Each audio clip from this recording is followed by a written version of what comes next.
I watched because I went down that rabbit hole after I watched the clip, and I watched him tell the moth joke. Right.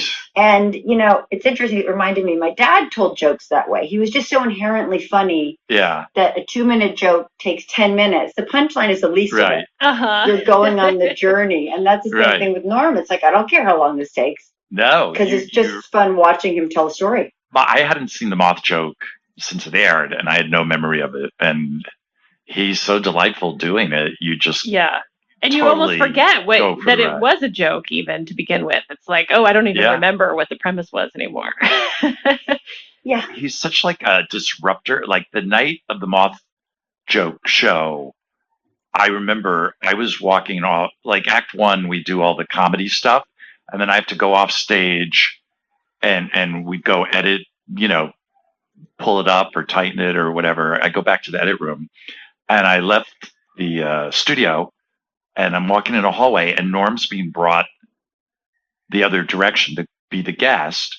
And I know him only to say hello, like in a very superficial showbiz way, not at all. And I had my arm in a sling because I broke my arm. And he's like, hey, it was like an excuse for him to just stop and start talking to me. And he just started going, yeah, you know, my uncle broke his arm and oh boy, and he started going into this long story. And I'm like, why is he doing this? And then I realized like the stage manager and the segment producer, all these people were around him and they were trying to hustle him out to, you know, the commercial break was ending. And I swear I was thinking like, he's just doing this to bust their balls. Cause he just went on a monologue for like 2 minutes.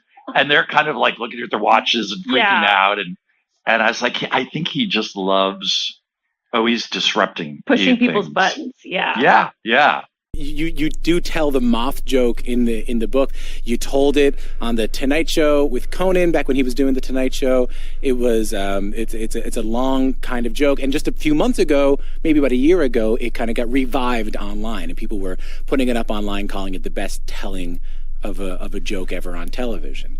But Norm, that seemed to me like you were experimenting there. You were trying to experiment with, you knew the punchline and you knew the beginning of it and you knew it was a pretty straightforward street joke, but you wanted to experiment with how to get from one point to another. Yeah, it was both an experiment and it was an experiment born of necessity because Conan told me I had to do a second spot, which he'll sometimes do. But I said, I don't have anything else to say. I have nothing left to tell you. And so then I thought of this joke that Colin Quinn had told me, this street joke. A moth goes into a podiatrist's office, and the podiatrist's office says, what's the problem? And the moth says, what's the problem? Where do I begin, man? He goes, I go to work for... It was just a two-line joke. It was just a, one-liner times two. So then I thought, well, how can I do I started thinking during the commercial, is it possible to do a one-liner for an entire 6-minute segment? So I thought if I can put in between this very a little boy's joke, just a set of horrifying facts laid end to end, then it could make the sweetness way funnier at the end, because they'll have completely forgotten where I was. And so it ended up working by fluke, like often things will when you're experimenting. I need your love. You free my mind. I need your love. Yeah, you free my mind. It's Doc. Sometimes I feel like a spider, even though I'm a moth. Just barely hanging on to my web with an everlasting fire underneath me. I'm not feeling good. And so the doctor says, Moth, man, you're troubled. But you should be seeing a psychiatrist. Why on earth did you come here? And then the moth said, because the light was on. And then what happens with the computer is that people put things on the computer and they live forever.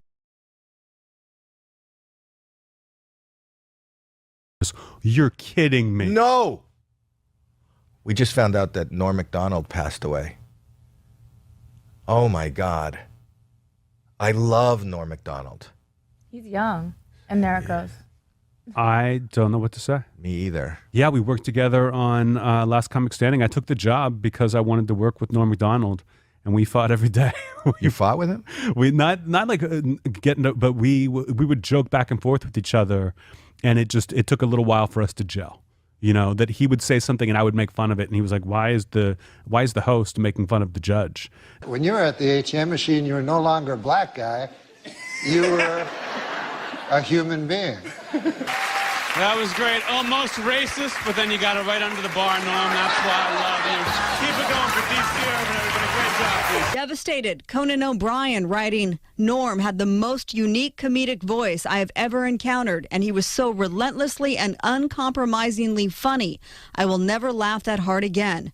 Jim Carrey calling him a dear friend, saying he was one of our most precious gems, an honest and courageous comedy genius. I love him. Whitney Cummings tweeted, Norm is the pinnacle of bravery and originality. Senator Bob Dole, who MacDonald often played on SNL, sharing a photo with the caption, he was a great talent, and I loved laughing with him on SNL. Bob Dole will miss Norm MacDonald. There's no chance of you running for president again? No, I don't think so. Oh, really? Because, you know, it'd be good for me. And the Laugh Factory's marquee in Hollywood tonight lit up with McDonald's bright smile and the message, make God laugh. I like it with the Laugh Factory. It says, God says, when a guy dies. Didn't a comic die recently? Like Jonathan Winters. So then they'll say, make God laugh. Make God laugh. What does it say? Make God laugh. Jonathan Winters. Make God laugh. Some really sad news today. We have lost an absolute comedy legend. I'm sure you'll have seen this in the news today. Norm MacDonald passed away today far too soon, far too young, after a 9-year battle with cancer, a battle that Norm never told anybody about, because all Norm ever wanted to do was to make us laugh. And he was absolutely brilliant at it.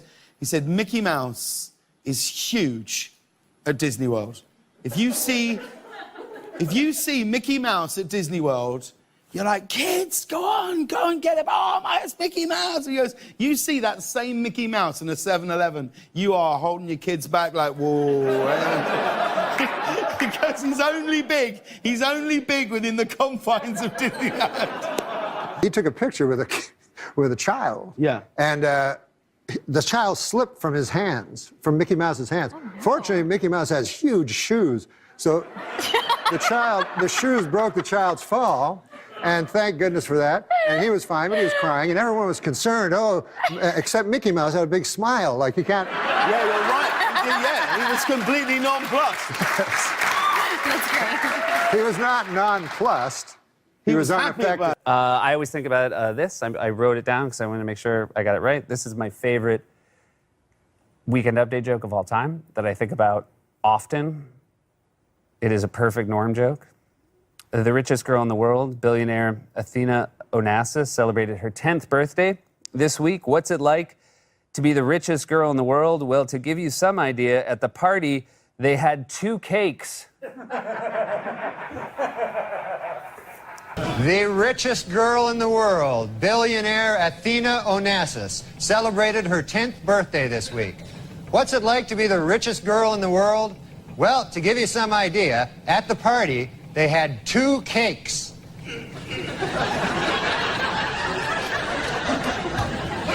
SNL 40th was a few years ago. I got to stand on stage with Colin Quinn and Kevin Nealon and Norm. And the SNL 40th was a night where everyone just got a couple things to say. There was in an effort to find. And I remember laughing really hard, not at what Norm was saying as much as the idea that any of us thought Norm would play by anyone else's rules on any night. We here are mere utility infielders.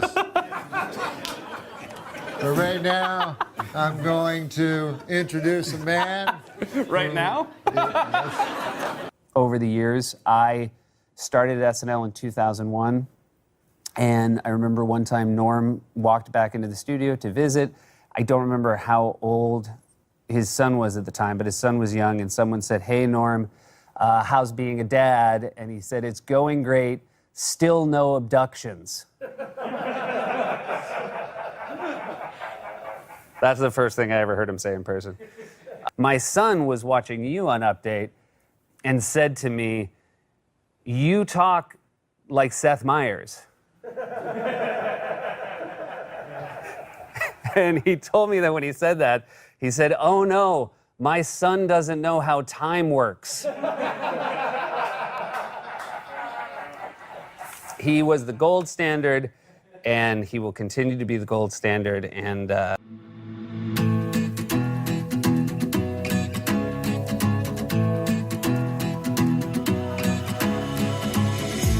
been searching for what's missing, but the answer.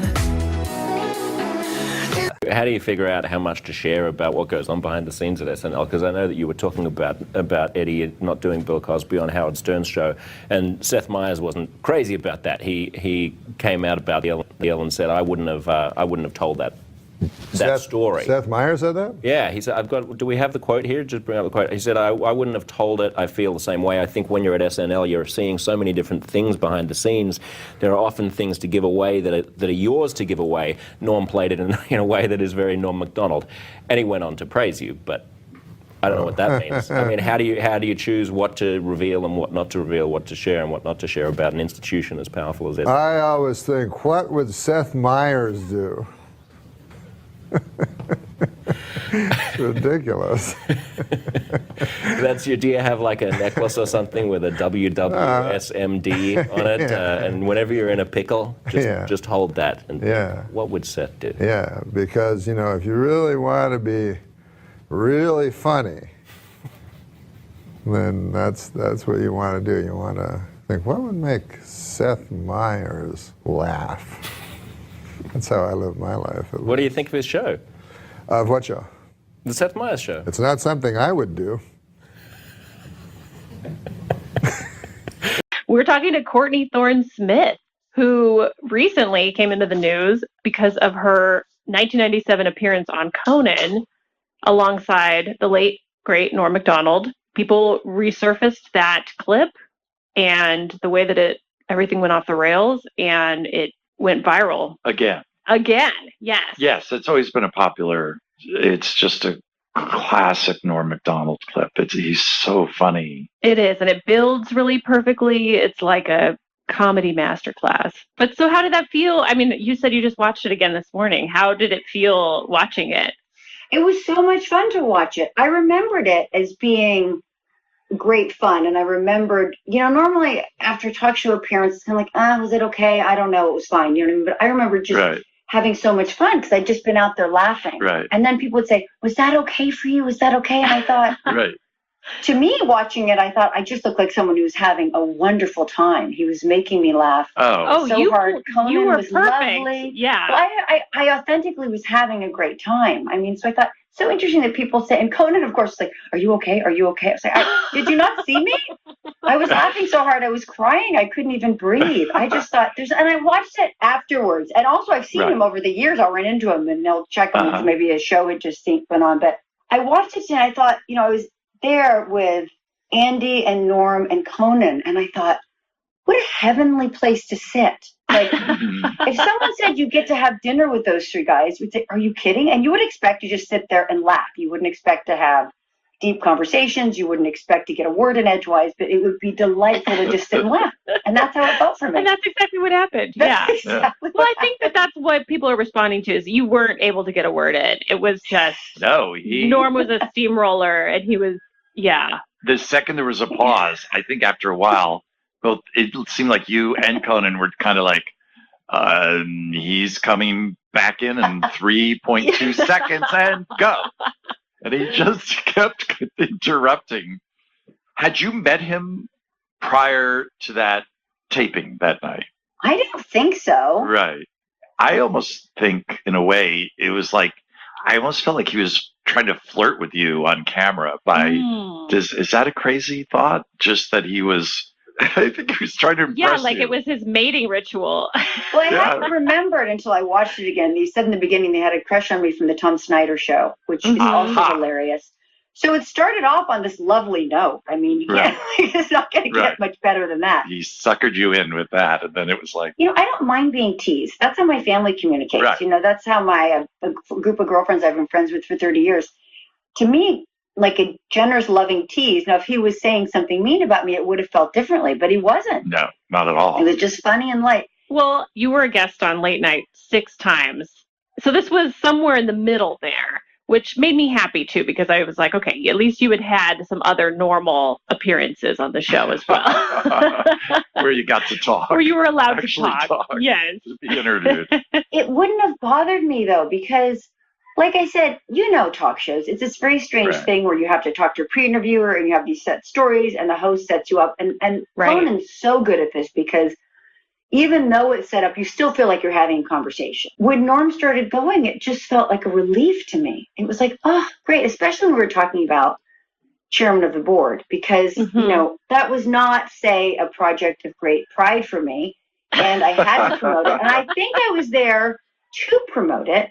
But Conan started with Melrose Place because he probably thought that was more interesting, and then went into chairman of the board. And I was so happy when Norm took it and ran with it because I didn't know what to say. Like, it's one of those things, it read as funny. I had high hopes for it. I did it. Right. The experience wasn't great. And I thought, oh, this is not going to be what I'd hoped. Like, you thought, you never know, this could be amazing. I'm sure that happens a lot, where it's just there's so many levels at which things can go wrong. And, you know, even in editing. Yes. And look, granted, you know, you're doing Carrot Top's first movie. You might say, you might have had an idea. But, you know, you also don't know. Like, Courtney Cox did The Pet Detective. And, you know, that was with a relatively unknown Jim Carrey. And that turned out amazingly. So I thought, you never know. But I should have thought, that probably doesn't happen twice in a row. You probably in the same year. Probably something you finished filming like a year earlier. So you were like, oh, my God, I did that movie. I've got to talk about it now. I forgot I did it. Yes, I think I kind of hoped it would kind of fade away. And then they said, you have this in your contract. You have to go promote it. So I went on Conan, who's a very safe place for me. And like I said, he's my he was my favorite host. I felt the most comfortable there. And it was 1 a.m, so there was no pressure. It was 1 a.m. Well, the whole show felt, you know him. He's so lovely as a person and he's so irreverent. And I thought, well, I can just go in here and have a nice time at least. And then I'll be done. I'll do my duty. And then Norm started, and it was just a gift. It was just great. You do it. You do it. Rock on. And I got to just sit there and laugh. I was beside myself. I was so happy. That's great. And he did really get word out on the movie. I know. I was going to say, it was probably the best promotion that the movie got. Well, it wasn't really. It wasn't great promotion, but, you know, the movie wasn't going to sink or swim based on promotion or not. It was just, it was going to sink is the truth of what was going to happen. And but I got to have a really fun talk show appearance. And it happened once before. I did the Tonight Show, and I was talking about my sister's wedding, and I did a bit about my dad telling a joke as we were walking down the aisle, and Don Rickles was there. And Don Rickles started riffing on my dad being insane, and why was he at the wedding? Shouldn't he have been in a home? And he just went off on my dad, and people said, was your dad upset? I was like, was my dad upset? It was a highlight of his life. He never stopped talking about it. Don Rickles teased him. He was beside himself. So we both got to be teased by comedians we really admire. That's great. So were you already a fan of Norm's, or were you aware of Norm at all? I was a fan. I'm a comedy nerd. I always have been. So I was a big fan going in. So it was fun to just be there and sit next to him, and thrilled to have him take over my interview. Get the Norm treatment. Yeah. That was the tail end of him hosting Weekend Update, because I think he left the show SNL later that year. So it timed out nicely. And he was riding that wave of, you know, being the Weekend Update host, which was where he was brilliant, obviously. Great. So a lot of times I think he'd be like a last minute booking sometimes because he'd be in the building. And it's just like that Conan was mentioning this, that, you know, if someone dropped out or something, you can get Norm down, which is like usually a step up sometimes, wow, you have Norm coming in. And a lot of times Conan had no idea what he was going to say or do, which made it all exciting.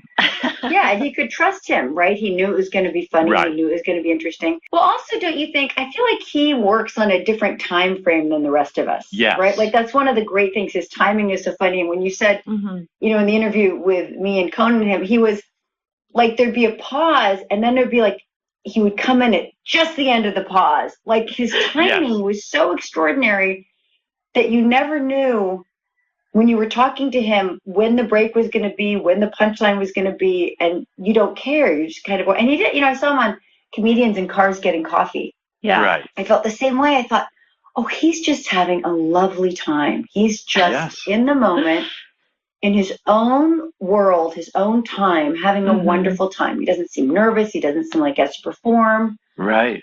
Yeah. That's a really good point. He'd take over and change the timing of whatever was going on and kind of turn it in, you're right, to Norm time. Norm time. Yes.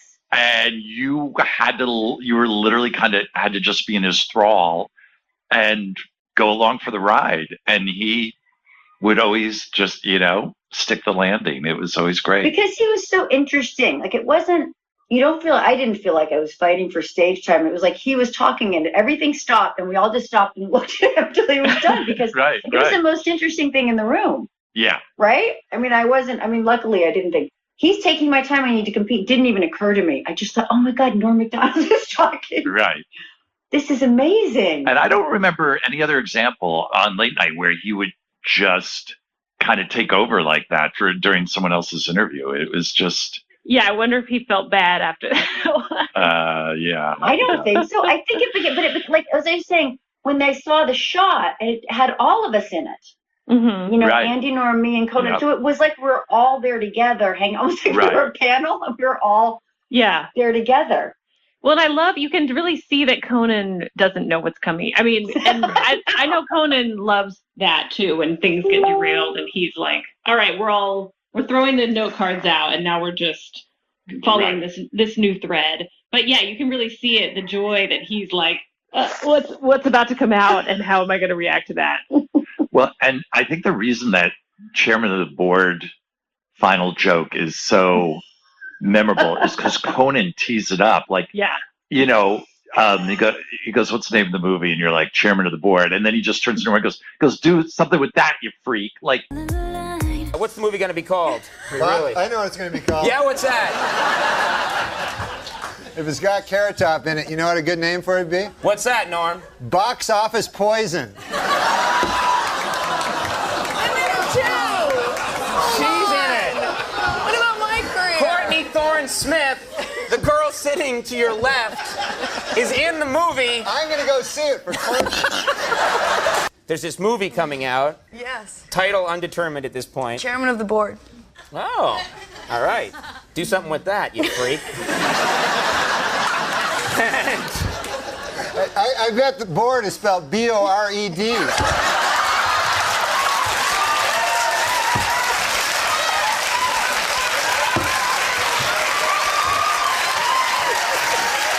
Thinking of Richard, thinking of Wayne, obviously, Norm recently, it's like, I remember growing up and asking, I grew up Catholic, I asked the priest, I said, does God have a sense of humor? Because I had jokes about Catholicism and all that. Yeah. Of course God has a sense of humor. And in my mind, I'm like, if God really had a sense of humor, if a comic dies, they should be allowed from wherever they are to have one tweet or something a week that we all have access to. Just waiting okay, I can't wait for that weekly tweet. What is it going to be? What's the topic? I think of that with Norm a great deal because I think he, I really enjoyed listening to him. Yeah. Just listening. Did you gig with him quite a bit? No, I only knew him.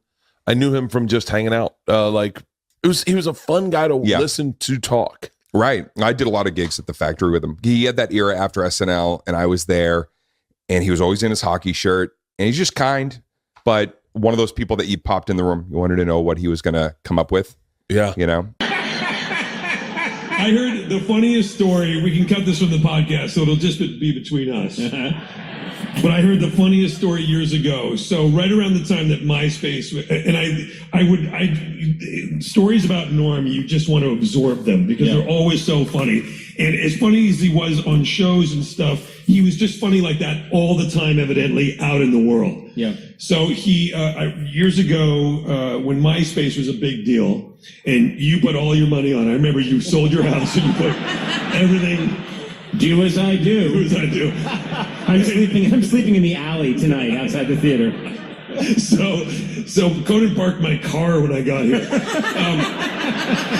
So MySpace was a big thing, and the first person to really monetize it or figure out a way to use it to benefit their career was the comedian Dane Cook, who's fine. I don't know the guy at all, and he's fine. But he had really kind of made a name for himself by getting followers on MySpace. So I remember Sudeikis told me that he was going up to 30 Rock one day to just rehearse on SNL or something, and he sees Norm downstairs, and Norm says, hey Jason, who's hosting the show this week there? And Sudeikis goes, it's Dane Cook. And Norm goes, oh yeah, that guy's a genius. And Sudeikis goes, oh yeah? And he goes, no, a computer genius.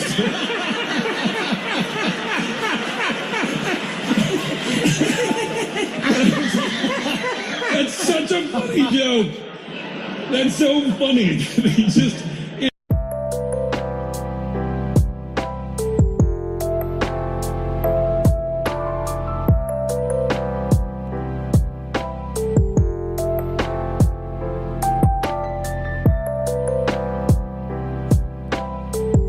Mr. Thornton, man, how did you come to be on that episode of Norm Macdonald Live? Had you met him before, or what the heck? How did that happen? How'd it come about?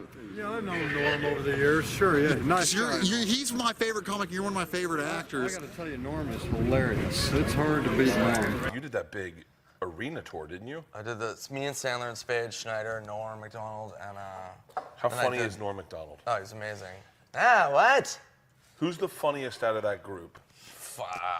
Like I don't know. Can I speak from the outside? It's weird because like one night it's him, one night it's this thing, but that's an all-star lineup right there. And Norm Macdonald is a funny motherfucker, dude. Yeah, I just watch. I don't watch comedy. I just watch clips of Norm Macdonald. Yeah, that's all I like. Yeah, I like Norm. He's the best. Yeah, Norm does it for me. I haven't seen the show. I saw a couple episodes. It was pretty good. Of the I used to love Netflix that show? podcast. It's the same thing, basically. Yeah. But there's a magic to that podcast because it came out of nowhere. Right. You're just not expecting Norm to It's the have best a platform. podcast ever. That first season of the Norm Macdonald podcast was... Yeah, it's the best podcast ever. That's number one. Cumtown number two. Rad Dude Cast number three. This is you may get annoyed at this, but this one time I was listening to a bunch of old clips of Norm Macdonald, and Norm was talking about the Death Squad. Have you heard that? He talks about me a lot. It is so fucking But it's funny. weird. It's really so strange. It's like, funny. why the fuck does Norm Macdonald? Because he was like, Death Squad. It sounds like a fucking group of fist fighters, not a comedy crew. You're like, what? He is so hilarious. It's interesting. Here's what it is, though. To me, He did a Death Squad show also. So well, he's talking shit because he likes it, right? He likes to mock things. You only mock things as a comedian that you enjoy. Like when we shit on each other, we joke around about each other's shit. It's only because we fucking enjoy each other. Otherwise, there's no way to really know if you get along with someone if you can't joke around. And I think he does that because he recognizes it. But it's like from a distance, someone could be like, "Dude, he hates those guys." It's like the fact that he knows it is even more important. To me, it's like, that's fucking incredible. Yeah, it's funny. I had a show. I did Death Squad show in Denver at the Comedy Works, and Such a good club. He was there like the following day, but he came early, and he was just checking out the show, and it was right before we were about to start. And I'm like, he's like, "Hey, what's going on here?" And I'm like, "Hey, if you want to jump on the show," he's like, "What is it?" He's like, "So it's Death Squad show." And he goes, "What the?" But he used to do it when I first told him about it. So like, Death I think Squad. That sound like a comedy He's so crew. hilarious. Yeah. No, I better not say that. Say it. Don't not say it. Don't not say it. The name of this episode is going to be Don't Not Say It. Okay. Come on. One of the most funniest things about this is so mean, but one of the funniest things about Norm is like he really helped me out with my hygiene, hair hygiene. Yeah. Because that night when I was like talking to him, I look over to him and he had like literally a black spite, like it looked like a bush, like a woman's 70s bush coming out of his ear hair. He had a pussy ear? And it freaked me out. So that night I went home to one of those like hotel mirrors that's really close up. Right. I look and I had like 2 of them. I'm like, oh my God, no one told me about this. And so now I've always wanted to like tell him like, hey, man, you got like a quarter-sized bush. Well, now I hope he sees this and hears this. I feel bad. Yeah, the death squad guy says I got a lot of ear hair. Fuck him. But wouldn't you want somebody to tell you? Honestly, dude, most of us probably want somebody to tell us, but for the most part, we're so embarrassed about these shortcomings that you're like, please don't let me know about that fucking shit. So now I'm freaked out about that and nose hairs. That's funny. Who gives a fuck? Right. If a comedian can't take a joke about that shit, I mean, we're in deep shit. Have you met Norm MacDonald before? I got to work with Norm, and I guess I mean I hope he doesn't mind if I tell him because this is a very endearing. Oh, Last Comic Standing. No, I did. Right? I did the season before. Okay. But I got to work with him one week, and we. What did you do? Oh man, I watched every single set he did, and it was so cool. And we actually got. You know what? I already got into the story, so I got to tell it. But let's hear it. Yeah, that's fine. He wanted to get high. Yeah. And so I was like, okay, I don't really get high before shows, but afterwards, cool. And Sure. he's like, no, now. Well, when Norm MacDonald says now, right?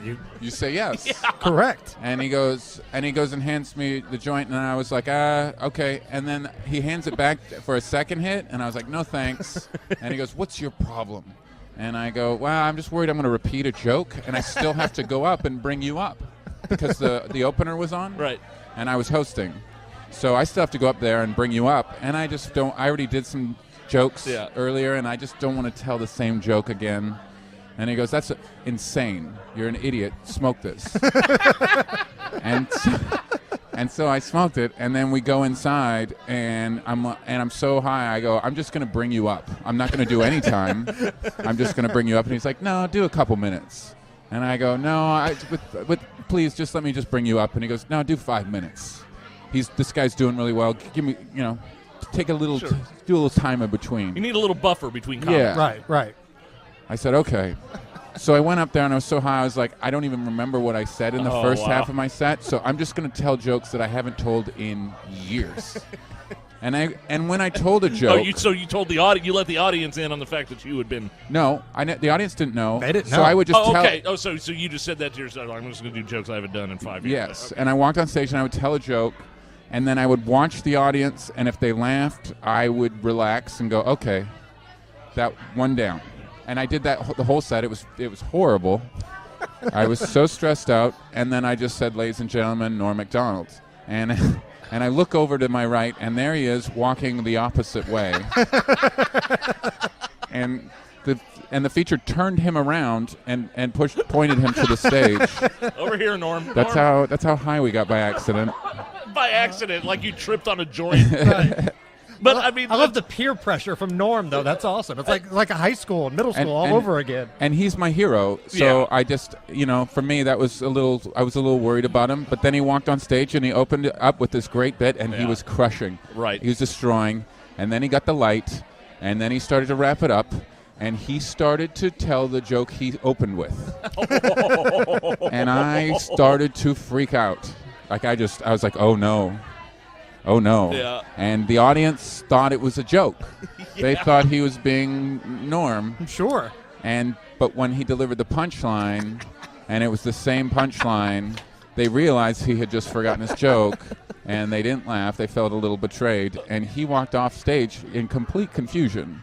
And that bit usually kills. And then the feature goes, "You told the same joke twice, you idiot."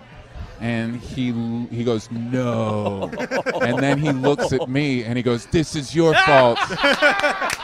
And I never got to work with him again. That was the last time I worked with Norm. But you know what? With Norm MacDonald, though, that's Norm. He's so irreverent that you'd almost expect it. He can do that. Yeah. And that's a bit in itself. I mean, look at the cauliflower joke he did on the roast of Bob Saget. Yeah. That bit, he purposely went up there on that roast and bombed on purpose. Yeah. And it was genius. Yeah. And have you heard that bit? Watch Norm MacDonald roast. Who was he roasting? It was Bob Saget. Bob Saget. Your head looks like a cauliflower or something like that. I'm not going to do the bit, but yeah, go back and...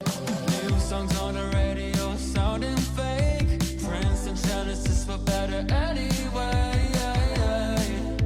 Anyway,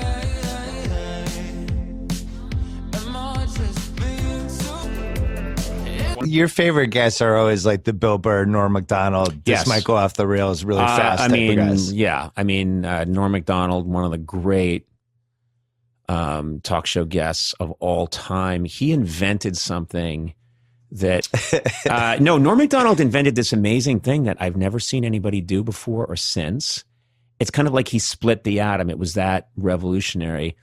Norm would come on and he would, instead of telling you a real story, like if I had you on the show and you're like, hey, Bill, you know, tell me, well, you know, and remember I was living in Chestnut Hill once, and you would tell a real story about what happened to you in your life. Norm tells old jokes as stories that happened to him. Yeah. So I'd be like, Norm, what are you up to? And I mean, really old jokes from like the 1920s. And he'd be like, well, Conan, I don't know if you're aware that I purchased a farm, Conan. I'd be like, really? You purchased a... Yeah, I purchased a farm. Of course, I have 3 daughters. And I'm like, you have 3 daughters? Yeah, I have 3 daughters on the farm. One very attractive, one not as attractive, and of course the third not, kind of, well, she's ugly, Conan. She's ugly. And I'd be like, well, one day this traveling salesman comes to the farm, and he says, now, Norm, I tell you, and then it's like he's telling an old traveling salesman joke. Yeah. But you know about halfway through where it's going. I mean, I usually know. I know kind of what he's doing. I'm laughing that he has the balls to do this. I'm laughing at the audacity. So I don't even care if this joke lands or not. I'm laughing that he's committing to the fact that, you know, no, he doesn't have a farm. He doesn't have 3 daughters. There's no traveling salesman. But he doesn't care in a way that is exhilarating and scary at the same time. Do you know what I mean? Yeah. And plus, he probably has some people in the audience who are taking completely seriously, right? Yes. Yeah. He's got some people thinking. We call them tourists. Yes. We call them. They're usually from San Bernardino. Well, Norm had the greatest talk show moment in the history of talk shows with Courtney Thorne-Smith. That was epic. That was so great. And it's funny because it's lived on. Who knew that we were going to have YouTube eventually? You know where what? We could just queue it up on command. God bless YouTube. I had no idea when those things were happening. I thought, we're talking 1993, 94. When those things were happening, I thought, you know, what did I know? I just thought if you were up and you saw it, that means you saw you saw an amazing thing happen. And if you, and then maybe if I get to stay on the air long enough, we'll have a 1-year anniversary show, and maybe you'll see it then. But if you're not there for that, it's gone.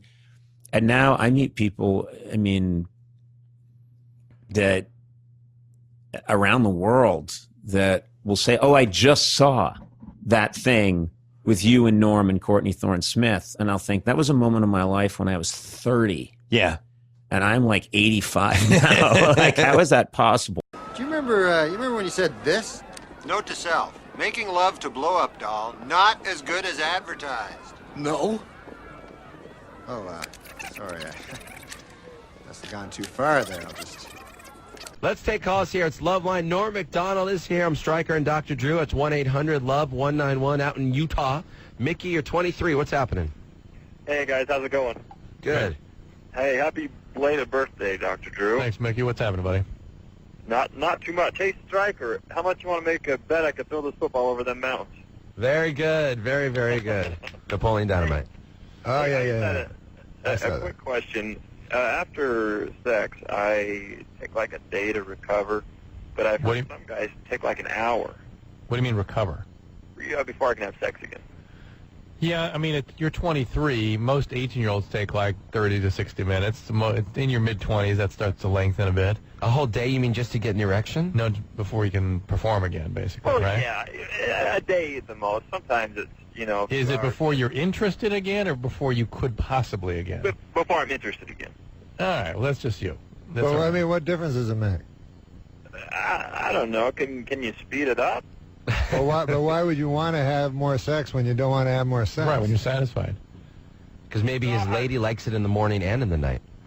Well, if you're going to do things for other people, then how dare you live your life that way? Being of service. Oh my God.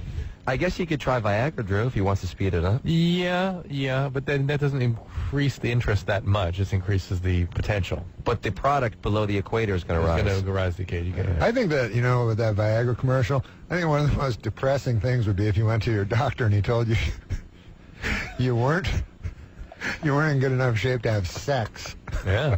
It's got to be sad. That's not good. Is that possible that That's what they say on the commercial. Oh, is that right?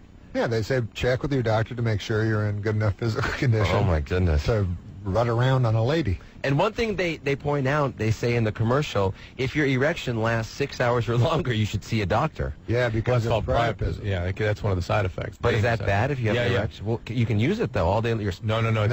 It's a painful erection. The tissue begins to die. The blood is trapped. Yes. They must cut a vein. Did this happen to you, Dr. McDonald? No, I know a lot about medical stuff. I'm not a hypochondriac, but kind of one. No, I'm very, very cautious, Dr. Drew, because people call me a hypochondriac. Once I had a pap smear, but no, that's a joke. I have to identify it as a joke.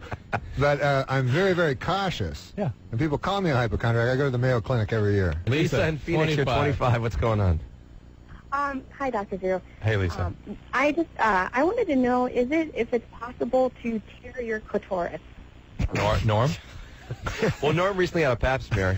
Did you ask the doctor that? Yeah, tear your clitoris? Now, is this you tearing it or your boyfriend being very rough down there pulling it apart? Or do you have a piercing and get caught on something? No, it was actually when I was younger. I was masturbating. With what, a stapler? No. What'd you do? No, with my finger. I was, I guess, pulling on my clitoris, and I heard something, not like snap, but make a noise. And ever since then, as I've gotten older, it doesn't seem right. Like right sensation. Sometimes when I get aroused, it's painful. And this is. I doubt that has much to do with it. Of course, it's soft tissue, and you can tear it like any tissue. However, there's reports of women like having their clitorises removed in these weird cultures that do this stuff, and they still can have sexual functioning. Really? So it's a pretty hard area to damage to the point that affects your function. One episode of masturbating probably is not causing one horrible episode apparently when she heard something snap at the clitoris. I've never heard that expression. Snap. No, I mean it sounds crazy, but I actually heard something, it's almost like a snap noise. What were you doing? Like when Joe Theismann heard his knee pop out. But what you heard when your clitoris snapped I need to know what you. I don't need to know. Well, but I'm just curious. Is it normally like is your clitoris like a loop? Yours, Drew, is a loop. Well, kind of a loop, sort of. There's a hood. Because now, it feels like I don't even know how to explain it. Like there's, two ends. Like it's not connected in the middle. She should get that looked at. Like a snake's tongue? No. No? But definitely have the doctor look at it. I doubt that you pulled the clitoris free of the nerve and blood supply, if that's what you're thinking. I imagine it just dangling by one little thread. Yeah, that's not what you did, okay? Does it work? I'm sorry? Does it work? Well, yeah, I can still, get off, but, I can get myself off. I've only encountered one guy that could actually get me off. That's not good. That's weird. That's interesting. I heard, do you know why girls use these two fingers? The first holding up finger. He's holding up his index and third. Use these two fingers to achieve the best climax. Why? Because they're mine. That's good. Is there a special thing they do, those two? No, I've never found He doesn't one. have his own CD coming out September 12th for nothing called Norm MacDonald Ridiculous. I've never found a clitoris. I don't even think I could find a guy's testicles if I tried. How about the young man that came to your apartment? What? Never mind. You were drunk. He was drunk. Oh, Striker, he was drunk. Oh, that guy. That guy, yeah, the handsome 21-year-old. Jordan, 15. Where are you, in Boise? No, actually in Weezer. In Weezer, okay. Out in Idaho. What's going on? I play football and stuff. Yeah. And, I got cleated down there. And I think on your foot? This is a bit right here in your first act. I got cleated in my nuts. Just say that line and say you're from Weezer, Idaho. You're fine. Cleated in your nuts, yeah. And I think I popped my testicle. Yeah, well, that's actually very, very serious. Why didn't you have that checked out? Well, I kind of went to the doctor, and he didn't do anything. Did it swell up? No, not really, but it really hurts. And that was like a week ago. Do you get erections normally? Kinda. All right. You probably didn't fracture it, but you can. You probably did if he gets kinda erections. Yeah. No, because usually when you fracture it, it swells and the erection shuts down completely, and for a little while anyway. And the problem with the fractured testicle, it dies. So you need to have what's called an ultrasound done on the testicle to see if it's intact. Can they bring it back to life? No. Yeah, well, it's just things they can do sometimes. Well, I mean, I know baseball catchers get them crushed and have to get them removed. Yeah, then they remove them if they're totally smushed. But sometimes they just fracture and they kind of get them back going again. Gina, San Francisco, what's going on? You're on Love Line. Hi, how you doing? Good. So good. Well, first off, I want to say I absolutely love Norm MacDonald. You are awesome. Oh, thank you, Gina. And I've had a crush on you for a really long time. Good Lord. It's a little unseemly for this type of program. What's that? Nothing. I was just kidding. That's very flattering. Thank you. You have a very sexy voice. Wow. She keeps going. Engaging. Hey, anytime in San Francisco, baby. But, anyhow. If you're not a 21-year-old boy in New York, he ain't coming with you. What are you? I don't know what I'm saying. I'm just kidding. Gina, he looks really good tonight too. He's got kind of that 5 o'clock shadow beard going on. Comfortable hat on. Very comfortable hat, a sweatshirt. He's drinking his coffee. He's kind of. It looks like he's doing a commercial for Folgers or something. Worst phone sex ever. So what's up, my dear? They're outsourcing the phone sex now. You ever phone? You get them Indian ladies? Oh. I would be happy to do something to your penis if you would tell me what to do, sir. Well, anyhow. So my question, and maybe Norm could give me some advice on this, and you could reinforce it perhaps. But is it about sex? Yeah. All right, bring it on. Okay. Well, there's a gentleman that I kind of see. I really like him, but he won't go downtown, if you know what I'm saying.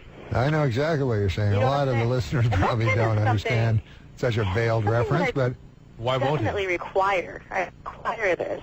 Why does he not like it? He said, I asked him, and he said it was texture, and that's A-okay, but he's like, a few years older than me. That's a reason not to eat eggplant. That's not a reason. Or peanut butter. Yeah, it's not a reason not to help your girlfriend. But the question is, do you go down on him? Yeah. Well, why don't you tell him, look, dude, I'm done doing that unless you reciprocate and get in the ball game downtown there. Because I kind of like it. But why, what's your boyfriend's name, Gina? Well, John Lovitz? What's that? No, why should he? Maybe he finds it disgusting. Oh, nice. That's what kind of... Well, I mean, it's certainly not a natural thing to do, is it? What? It's a made-up thing. Somebody made it up. It's been made up for a while, don't you think? Well, but it's not intercourse. So, like, what if he wanted anal sex from you? Okay, let me explain myself a little bit more because clearly I haven't seen my point. She's down for everything, I think. More of a freak than he is. Like everything, anywhere, everywhere. You still like me? Yeah, my God. First time I have. But Gina, here's the deal. Are you married, Norm, by the way? Anyways. Gina. Calm down with you. Hey, Gina. Slow down. Yeah, so, I mean... Gina, hold on 1 second. Hold on. Slow down. Go ahead, Drew. Manicky. Go ahead, Drew. Stryker gave you the answer a while ago. I know you like going down on him, but you actually can coerce him by saying, okay, you don't want to do this, I don't want to do that. That's it. You have the power. And if he won't do this, it's only really a relationship. What? She's still talking. Oh, Gina, quiet, will you? It's only a real relationship when there's mutuality. When there's sometimes you have to do something you don't want to do, but it makes the other person happy. And sometimes they got to do something for you. But however, Dr. Drew, would you extend that to like analingus? There are. Everybody's got their limits, and this guy's maybe had his limits. Yeah. And the fact is, but that may be a deal breaker for the relationship for her. They need to really explore this. I mean, he has to be very clear. She has to be very clear that this is critically important to her. Yeah. And it's a little different. Analingus, that doesn't, for many women, they are only going to have an orgasm with oral sex. That's a common thing. Mm. And so. By receiving the oral sex. Well, if the guy, first of all, Gina, if the guy doesn't like doing that thing you were saying, high likelihood he's gay. Oh, he's not gay. I'd say probably 90, maybe 80, 90%. Like I had a lot of experience with gay men. Like my best friend, all growing up was gay, and like I have radar, if I do say so myself, and he is definitely not gay. All right. Well, maybe you should work on the texture of your vagina. Oh. I mean, We should go from what, abalone to down conch? there, but I mean, makes you feel better. what are we Like, doing here? What was that last thing? any part of me. Don't you ever stop talking? No, I've heard a lot of guys don't like doing that because they feel it emasculates them or something. Have you ever heard that? Yeah, I've heard that, and there's certain sort of ethnicities that are really not into it. I really. heard black guys. Yeah, even Jamaican guys are really something. Yeah, the Jamaican. Yeah. They're black, aren't they? Yeah, well, they're Jamaican, right? Yeah, I don't know. yeah. But whether you like it or not, you are doing it to please your partner because she is doing something to you And to she please needs that, you. right? She Yes. needs that, so. Yes. And if it's making her happy, bite the goddamn bullet and do it. I agree. Yeah. Even if it's well, just you for shouldn't 5 bite. minutes. I don't think you should bite. No, because no. That's just being Take passive-aggressive, the and she bullet. won't want to do it again. Take A the bullet. counterclockwise swirl with your tongue will be fine. Is that what the play is? I think. Or just do the alphabet with your tongue. That's what some lady told me a long time ago. Well, they love the Q. I know that. Yeah.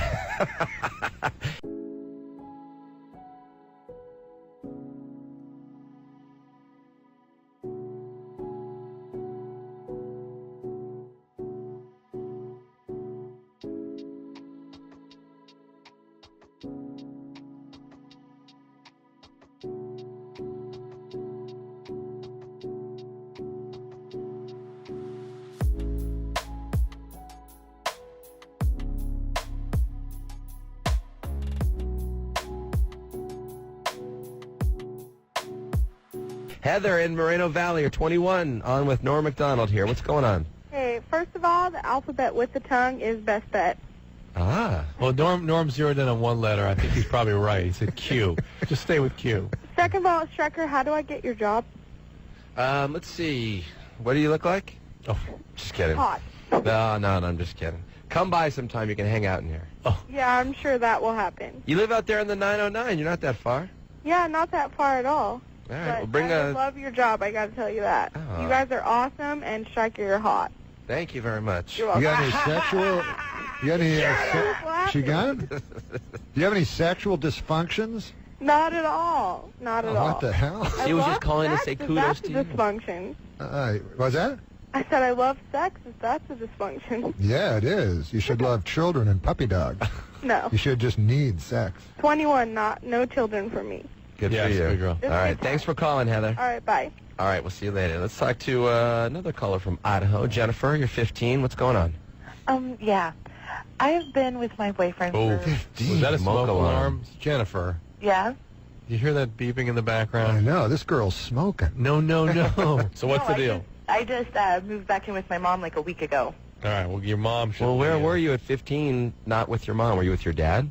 No, I was living with my boyfriend out in Oregon with his parents. That is not cool. How old's the boyfriend? He just turned 19. Where'd you meet him? At like a movie dance kind of deal, kind of thing, something weird like And that. what did he do, and what was going on with you in Idaho that you picked up your stuff at 14, 15 years old and went to Oregon? What's up with your mom if she allowed that to happen? Actually, I was around like 12 or 13. What the hell? Yeah. How'd your mom let that happen? I don't know. My mom is kind of weird. Where's your dad? I have no idea. Oh, so this 19-year-old must have been a piece of work. Yeah. Oh, yeah. Well, we've been together for about 3.5 years now. And what's your question? Well, my question is that we started being sexually active about 1.5 years ago. When you were 14. It's a beautiful thing. Yeah. 13 and a half. Don't have kids, for God's sakes. Do not have kids, Jennifer. How old was your mom when she had kids? She was 15 when she had me. Jennifer, do not do that. I know. All right. Birth And- control. Does she already have a kid? Me? Yeah. No, I have no kids. Are you on birth control? Does he wear a condom every time? Yeah. All right. I have 9 siblings. I don't need no kids. Oh, my God. Yeah. I cannot concentrate because I'm hearing a smoke alarm chirp, and now I'm anticipating it. I'll How do you go live in that? outside. I'm sorry. No. Go, Jennifer, let's get to the bottom of this. What's the question? So about a week ago, he's decided that, he doesn't want to have any more sex until we get married.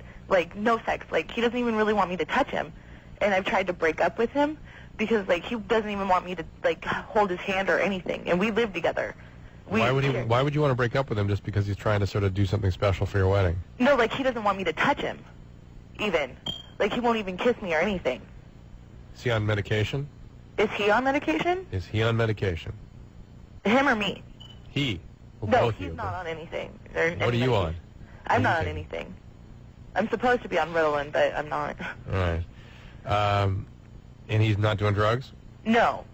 And like he doesn't want me to touch him or anything, and I tried to break up with him because I figured that might be what he wants, and like he cried. And what do you say the reason he doesn't want you to touch him is? He won't tell me a reason. He's like, because I just don't want you to.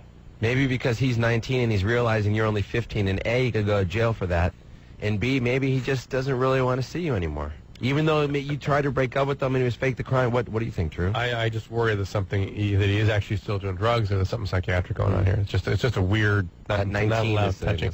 19 is when major psychiatric illness usually emerges. In that age, in the early 20s, 19 to 18, 19. So do you think I should like stick it out or what? You've been this guy a long time. You really like him. You need to find out what's going on. Figure it out, okay? Then make a decision what you're going to do with it. But there's more information to be had here. Did you go to high school and stuff? Yeah, what about school? I go to school part-time and work the other. You can go to high school part-time. I wish they had that when I went. That would have been so fun. They had that when I went. They did. And look where it got you. All right, let's talk to the girl in Arizona. What's up, Christy? Not much. I was just wondering if I could get some advice from you guys. Here we go. All right. So I have like a really bad gag reflex. Yeah. And I feel really bad because every time I like, you know, I'm pleasing my partner there, I always like have to pull like back right as he's about to, you know, finish up, I guess. He's fine. But I feel really bad. So is there like any advice on like what I can do to maybe like get it to not kick in so much?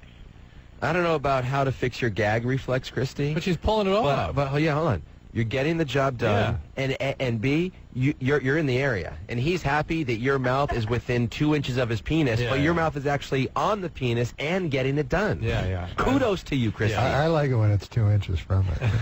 And like, If do you guys someone have, is, do you guys have any like advice of like what do you guys like? Because I'm only 18, you know, I don't have a whole lot of experience in these. Just calm down, Christy. Relax. No, I like your boyfriend's happy. Calm down. Norm, she wants to know, how do you like it? Is your boyfriend like endowed, like or you know, big? Is he big? Does he have a big whatever you want to call him? You know what I'm asking. In my experience, he's pretty average with the typical guys that I've been screwing, I guess. Christy went to finish school out here in California. You were so polite in the beginning. I go down to my partner. Now you're like, hey, he's advertising for all the boys I'm screwing in Arizona. Well, Well, Dr. Drew would know the statistics on this. Like, let's say the average. I'm just going by myself. What's the average? Like 9.5. Like, on an average sized penis, would the average woman gag on that or be able to? No. It really is an issue of that individual's gag response. And yes, some people, if anything passes their teeth, even like a toothbrush, they'll gag. And this is not her. She's actually pretty good. She gags when there's something disgusting. When the semen is coming out. Yeah, emitted into her mouth. I mean, that sounds gaggy to most people. Oh, is that what she's saying? Yeah. She right when he's about to go, she starts to gag. Is that what you were saying? That's not what she was saying. Pretty much. That's what happens. Like every time, and I feel bad. And I'm I can't even chew the gum that goes squirt, so I can completely relate. You know. And that's why I'm saying, Christy, relax. He's very happy. It's fine. You're fine. You're good. Okay. And aren't like sperm like live animals? Yes. It's they like- have them at the LA Zoo It's here. like swallowing goldfish. Yeah. Yeah. Let's talk to Katiana in Sacramento. You're 19. What's up? Hello. Oh, bitch. Do you win them if you throw ping pongs into a bowl? We're going to give you sperm. You just convince your girlfriend it's a college prank. Then we're going to pile into a phone booth afterwards. What's up, girl? Okay. So I had a question. I have some very strange fantasies about putting a strap on and doing my boyfriend from behind. Nice. And he has the exact same fantasy? Same finishing school as our last caller. I just need to know if this is completely inappropriate or. For some couples it is, for some they do this. I mean, Do you mean the fantasy or actually carrying out the act? Yeah, it's a little aggressive I and whatever. I want to perform it with my boyfriend, but I don't know if he says okay. Does that mean he's gay or no? No, it does not mean he's gay. No. No. Some men can actually have pleasure from that and not be. Some, not many, but some. Yeah, No, but don't a lot of guys, like when they're having sex, the girl puts their finger up the guy's... Not a lot of guys, but some. Well, hold on a second. The prostate gives you a sexual feeling. I stimulate that gland all day long in my office trying to check people for prostate cancer. They don't find it pleasurable. They use that with they patients. ejaculate. No. Yeah, but it's not sexual. It's not sexual. Oh, is that true? No, it's not. No, because I was asking a cop. I was saying, like, what happens? Like, they ask for sperm samples. What if the guy goes, "Hey, I'm not going to masturbate"? They said we put a thing up his rectum or whatever the clean word is, and it vibrates and it causes the ejaculation. But that's getting to the seminal vesicles and stuff. That's not even the prostate. But if that's true, wouldn't we all be driving around with those in our asses all day? We got to take a break. All We'll right. talk about this off Let's the talk air. about strap-ons and sticking things up the anus to make ourselves ejaculate in just a minute with Norm MacDonald.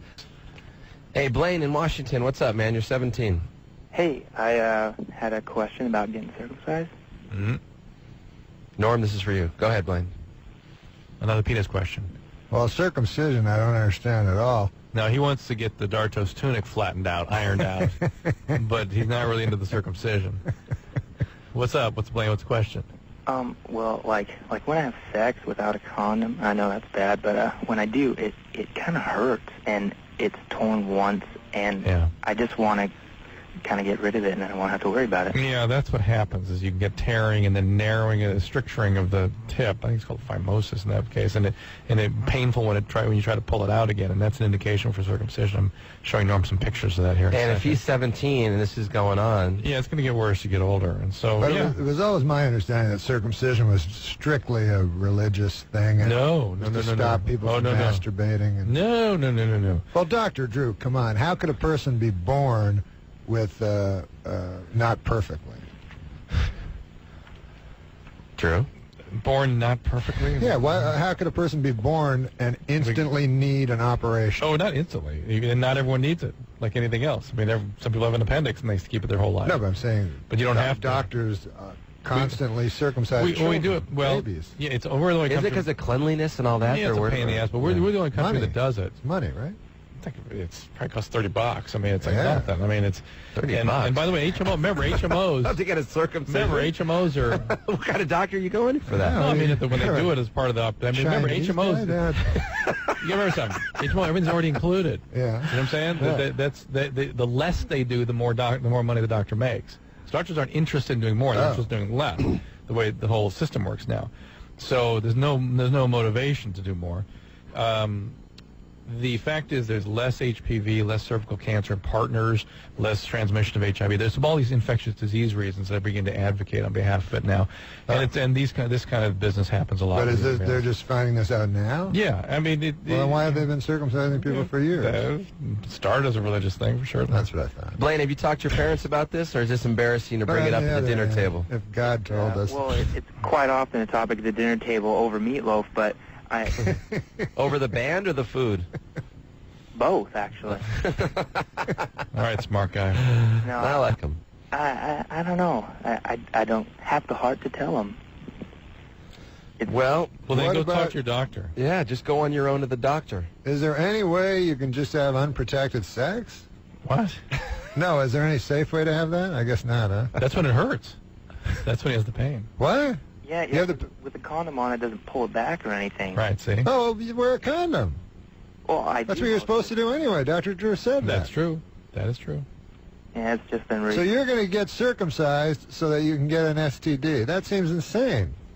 I didn't plan on doing that. I just don't want it to hurt later. It's going to really be a really problem with these guys. Yeah, and Blaine, I'm not going to tell you what to do about anything, but dude, you got to wear a condom because before you know it, you're going to be with a girl, even if she's 17 or 18, and if you get herpes at 17, man, it's not going to be a good day for you.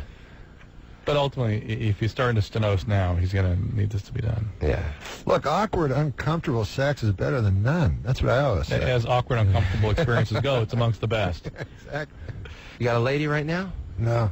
You looking for one? Nah. Hollywood Boulevard. I find sex kind of dull. Really? Well, I'm old. You're not old. Yeah, man, I'm 43 years old. Are you? Yeah. You look a lot younger than that. I thought you were 42. I got white hair. Amy in Long Beach, 14 years old. What's going on? Yeah. What's up, Amy? Yeah. I have a question. Yep. How come boys? I heard in a magazine that boys think of sex every 7 seconds.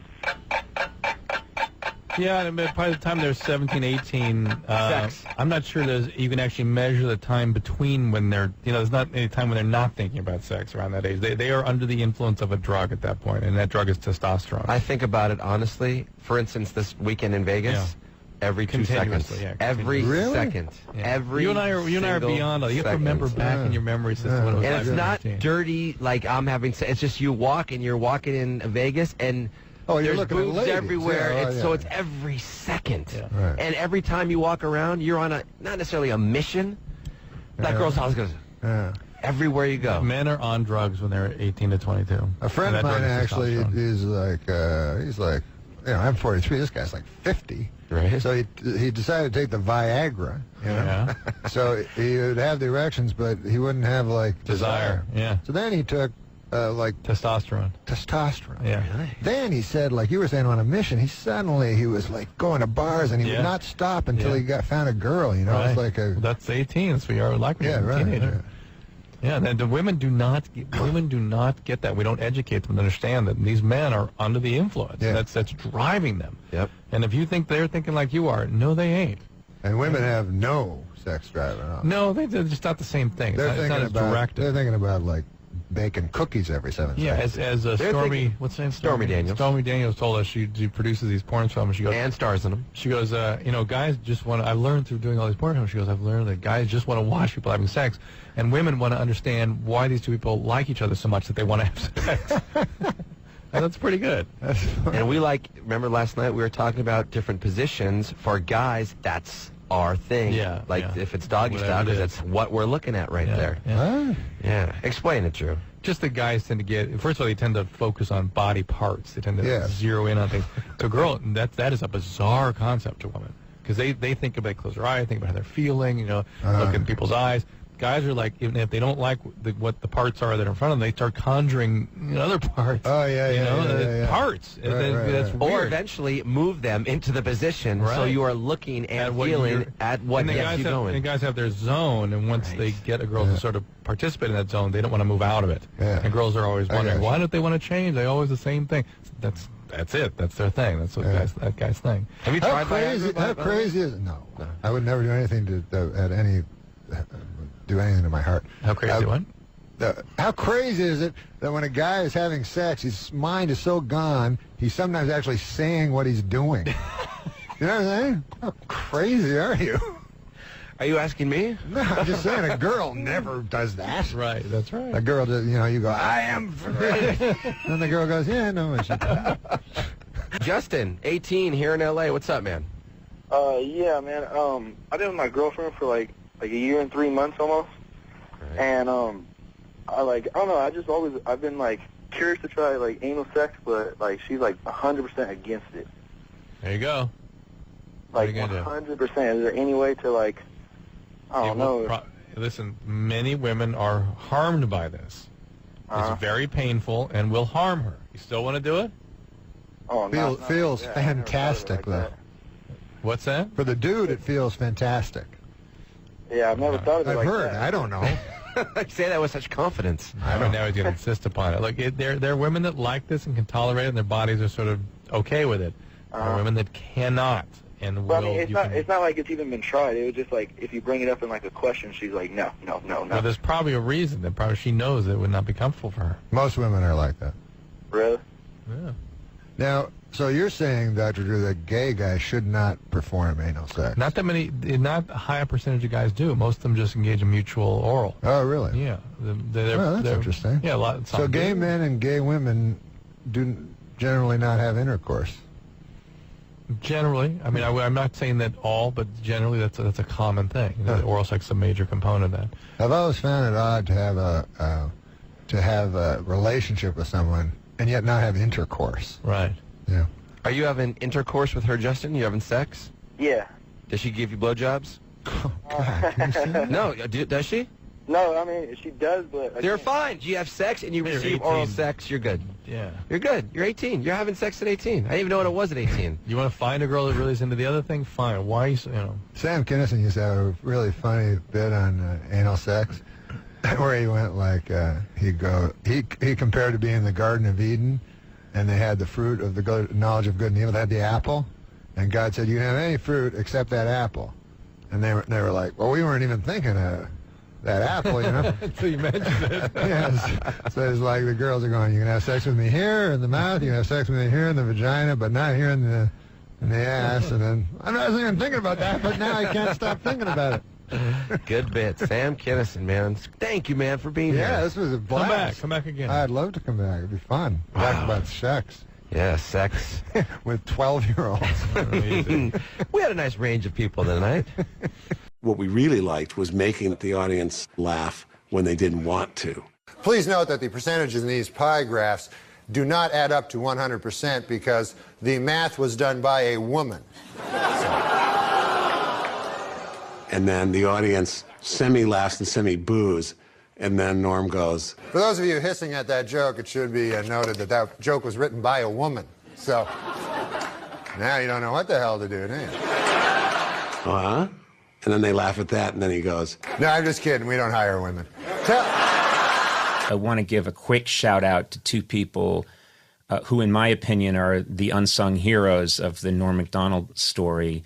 Two people that meant a lot to Norm and were really there for him in pivotal moments. One is Jim Downey, who, for my money, the best, pound for pound, the best comedy mind that I've ever encountered. Head writer at Saturday Night Live for many years, wrote for David Letterman, just an absolutely brilliant man. I worked for him at Saturday Night Live, and he was the one that really worked with Norm on Update, and for that just incredibly classic period of Weekend Update at Saturday Night Live. So a shout out to Jim Downey, and I'm thinking about him because Norm so loved him and admired him. we want it to be like a punk segment, sort of like what The Clash was doing in the 70s, where it was just very bare bones and no cuteness. So it wasn't a studio crowd-pleasing effect. It was never aimed at the studio audience, you know. It was always aimed just directly at me. I just what I knew was funny. Don didn't want Norm doing Update anymore. You know, I wanted to stop raining, you know. I mean, I didn't take it as any more than that. It pretended to believe that it was going to be an enormously popular decision for which the public would thank them. And in fact, the unanimity of the TV critics was something to see. I remember Time magazine had a thing about it and even printed up a little postcard to send to NBC to dump on them. The smartest cat I ever knew at SNL, and a much revered figure there, is joining us for another segment. This is my former producer, longtime writer and contributor, Jim Downey. Jim, I had Norm on the show yesterday. I always thought Norm, from the first second I saw him, was just a flat-out misanthropic genius. I always gave him a wide berth as far as time schedules and that, because I just said, well, I'm going to grab Amadeus and tell him he has to be here to do busy work. You know what I mean? That isn't going to happen. So I think he's a genius. What was it like to work with him on Update? Well, he is a genius and the most fearless performer. I mean, he likes people to laugh at his stuff. He enjoys that, but it's sort of one of like, you know, half a dozen important aspects of what he does. Mm-hmm. So that if he really loves a joke or a bit, he will happily go out there and do it, whatever the response is. And there was if you want to hear a story, I love me a Norm story. One time we were in the office doing Update stuff, and there'd been a news item about there was going to be a newspaper for the homeless, and so we were thinking about doing some of that. So we started improvising. It was more of a scene, it's not something we could do on the segment, but it was like a tough kind of Perry White kind of editor going like, "You, Miller, I want 500 words on going to the bathroom in your pants. You, Immel, give me something. Give me a human interest thing on urine stain magazine. You, was that kind of thing. Yeah. And like a lot of like photos, maybe some, a little human side, what are, pets, that kind of thing. And so nothing came of it, and I sort of forgot we had the conversation. And then the first meeting we have after the summer, Norm comes in and goes, hey, Downey, remember that, that thing we were talking about there with the, remember that thing with the newspaper for the homeless, that thing, the homeless newspaper? And I go, yeah. He goes, yeah, well, I was out in L.A. and I was asked to do this benefit, for the coalition to feed the homeless, and, and I'm going, no. And he goes, yeah, I did that bit, They hated it. Hated it. All right, you tell me now. That's the Andy Kaufman part of the joke, or is he actually surprised that they hated it? That's what I can't quite figure with Look. I know. Jimmy calls in here periodically and says that he has bought a puppet and he wants to work material out on the show. And I'll say, well, tell me about the puppet. And it's an old man puppet who's a Holocaust denier. And it's obviously just Norm sitting at home talking as Norm. He makes no pretension to a puppet voice. I know. And I think he's Andy. I don't know. I view a lot of Andy Kaufman in there. It's just he also would like to, one of the things that he would really enjoy just getting into a character, and then you could not get him out of it. Like he liked doing old man stuff, yes, like being an old geezer and complaining about aches and pains and stuff like that. And then you go, okay, Norm, now seriously, now we actually have to talk about it. He'd start doing stuff about rheumatism and things like that, and you just had to plead with him to just stop. But he was on his own kind of set of rhythms. The speed with which he would take his sport coat off at the end of his Letterman impression always I would watch the thing just to watch, because Letterman's so ill at ease with show business, always makes this conscious show of getting rid of the sport coat at the end of the show. And when Norm picked up on that and did that as impression, God, I fell out. Hey, I have to ask you about the real Andy Kaufman real quickly. What were you hip to him before he comes in, or what's that? Well, I had not. He'd been on a couple of times the first season, and I had missed most of the first season, so I didn't really get to meet him until year two. But he, there was one time I was flying back from visiting my family in the Midwest, and I arrive at Newark airport, at like midnight because the flight was delayed, and I don't know why, but in those days I guess it was too cheap or something, but I decided to take the bus into the Port Authority, and I get on the bus, and there's a solitary figure in the back in a brown hoodie, and it was Andy Kaufman. So we went back to that was where we sort of bonded on that bus trip from Newark Airport. So he used to come by the office and ask if anyone wanted to go see kung fu movies in Times Square. That was when Times Square had virtually nothing but kung fu movies. Right. And so I went a couple times with Mr. Kaufman, and he was like just a fascinating person to be around. He quite he loved those movies and could discuss them like a completely normal person. But when he wanted to get into his thing, he was as unshakable as Norm, Yeah. Folks, I know that SNL over the last 35 years has become the cultural place where young people hang their hat. And if it does you any good in a world where people seem to get misappropriated power or misappropriated wealth, to know that the finest man I ever met there was right at the center of it for over 3 decades should do all our hearts well. Jimbo, I love you. Love you right back. All right. We'll talk at you down the road. That is the great Jim. Feelings flowing up and down, picking up the pieces that you left behind, hitting a new type of flow, breathing in the smoke and clearing up my mind. The thoughts of you, I never knew what the hell you got me into. I do. I think that men are much more interested as you know, generally speaking, in comedy, and it's, you know, the norm is more guys trying to make girls laugh than the reverse, right? So I mean, I think that's why men tend to predominate in comedy. But I mean, you know, there's always plenty of openings for. Who is a women great who are woman really funny. writer? Name 5 great women writers on Saturday Night Live. I would say right now we have Paula Pell, who's great. We have. Hey, you want to take a call from Joel? Wait a minute, in Kansas you're not letting City? me- No, I don't want to embarrass you. You're having trouble getting past 1. Norm, you cut me off when I was naming my favorite women writers. I didn't get to say Emily Spivey, who's there right now, who's a genius. You're just naming people that are Pam on this. Norris. Huh? No, Pam Norris was a writer like 20 years ago. Okay, keep going. That's 3. Okay, go. Rosie Schuster. Yeah. I'm just That's 4. Tina Fey is a great writer, but I think of her now as a performer. But she's a very good writer. Well, that's 5. That's you did 5. it, There you Jim. go. You did it. You did it. Oh, I could go on and on. Okay, go ahead. All right, let's do 10 then. Let's because then I'm just going to piss off people I don't name. All right, Jim. We'll what I take a think. break and we'll let you collect your thoughts. Who is the funniest guy ever on Saturday Night Live? Man, you know, I'd prefer to say that there's like a group of like 10 people who it's hard to find, because, you know, it's Is it Paula Pell or? Well, she's not a performer on the show, but No, but I mean just in the room. No. Oh, you mean the fun? Well, you know, I always thought that Norm, you were one of the funniest people I've ever met in my life. Certainly, No, I can't think of.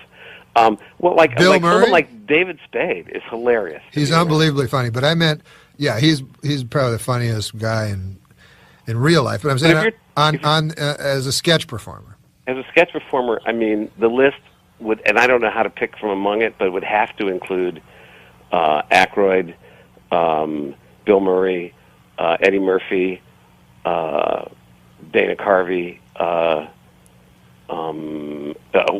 Will Ferrell. I think there's So you a didn't lot like Belushi then? Well, I don't know that I wouldn't put John at the first tier. That's all I'm saying. I'd put him like second team. Because just like Because one otherwise this first team's going to have way too many guys, and they won't get playing time, and they'll be unhappy. That's interesting. You didn't mention a woman. Oh, I thought you said the funniest guys. I was going to say the women next. I said the funniest performers. Okay, well, see, I hate women. You got it out of me. Still, I think that also I'd say the women we have now. I mean, I don't know how you'd pick among I should say Maya Rudolph and Amy Poehler and Kristen Wiig. I mean, I think you'd choose Gilda Radner, wouldn't you? Well, I love Gilda Radner, and I think she was really funny. Okay, she's on the first team. She made the first team. Sweet, Jim. But and then I better think of the ones I knew. Well, Jan Hooks was great. You know. Yeah. Okay, we know you like girls. We all love Norm, and this OJ situation on Update, that people have asked me, was Norm leaving? Was it a direct result? Because I think you were writing for Update with him, right? He was kind of the producer and co-writer with Norm. Yeah, you guys were like locked in a room doing it. That was all you guys. Yeah, Norm on Update was one of my successful projects at the show. Was one that it was entirely he was my candidate in a very crowded field, because the network had determined that they were not going to give Kevin another chance. I personally thought Kevin Nealon had been doing Update from the time Dennis left. And I personally, Neil Nisi Bonham about, the dead, but Herb Sargent was not doing Kevin any favors the way he was running Update. And it was hard to sort of to get help to Kevin, because it had to go through Herb. It had to go through Herb, and Herb was sort of like ran interference and wouldn't notes get through and everything. So he didn't love my Update pieces either. And so I felt like the second week I met Norm that he would be a perfect guy if Kevin, left the show or anything. And so when the network announced, it was Ohlmeyer going, no, Nealon's out. He's dead. He's gone. Forget about it. Not happening. So that started this thing where there were several different candidates, but Norm was my guy. And it's sort of, he wasn't initially the favorite, but he sort of survived. And so as far as the OJ stuff is concerned, that, if you remember, the murders by persons as yet unknown happened in June of 1994, which is when we were having this meeting out in LA, which, by the way, ended. I was summoned out for the first time to have a notes meeting with, as head writer / producer of the show. And Lauren and I were out there at the NBC headquarters, and it was Don Ohlmeyer and Rick Ludwin and Warren Littlefield. I think Bernie Brillstein was in the meeting, I'm pretty sure. And talent. So they were, and Ohlmeyer, they were very unhappy with the show because the ratings had dropped.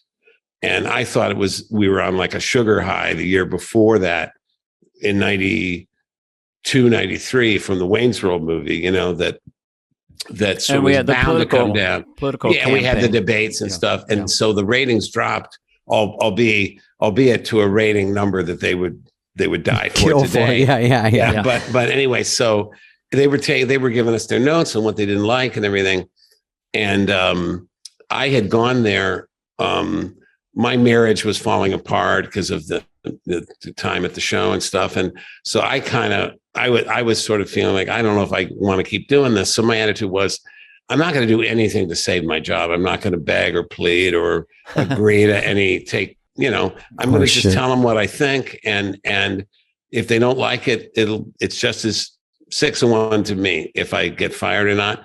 And in the end, that sort of backfired because I heard later, like, Ohlmeyer was impressed by your moxie. He did, which is not the intention. But anyway, so they were talking about Update, and they just said, and Kevin had to go. I would never have I love Kevin Neal, still love him. He's unreal. He was a great favorite with the writers. Yeah. And you could have helped Kevin.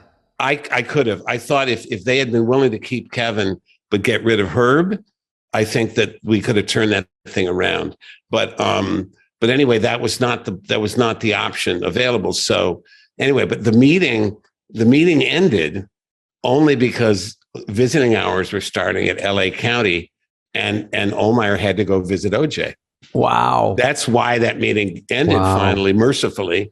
And so then when the fall came, there's a whole other story with how Norm came to be the guy, but Norm is doing Update. And I told him at the beginning, I said, look, I don't mean anything, nothing about her, but attempts have been made in the past to help people doing Update, and that Herb blocked all efforts because he got, was threatened and territorial and everything. And so I told Norm, like, look, we're not going to fuck around. We're not going to let Herb do to you what he did to Kevin.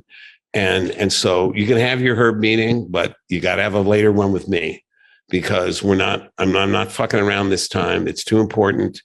And Norm said, yeah, that sounds great. So what would happen is, we first of all opened the piece up for the first time to lots and lots of writers.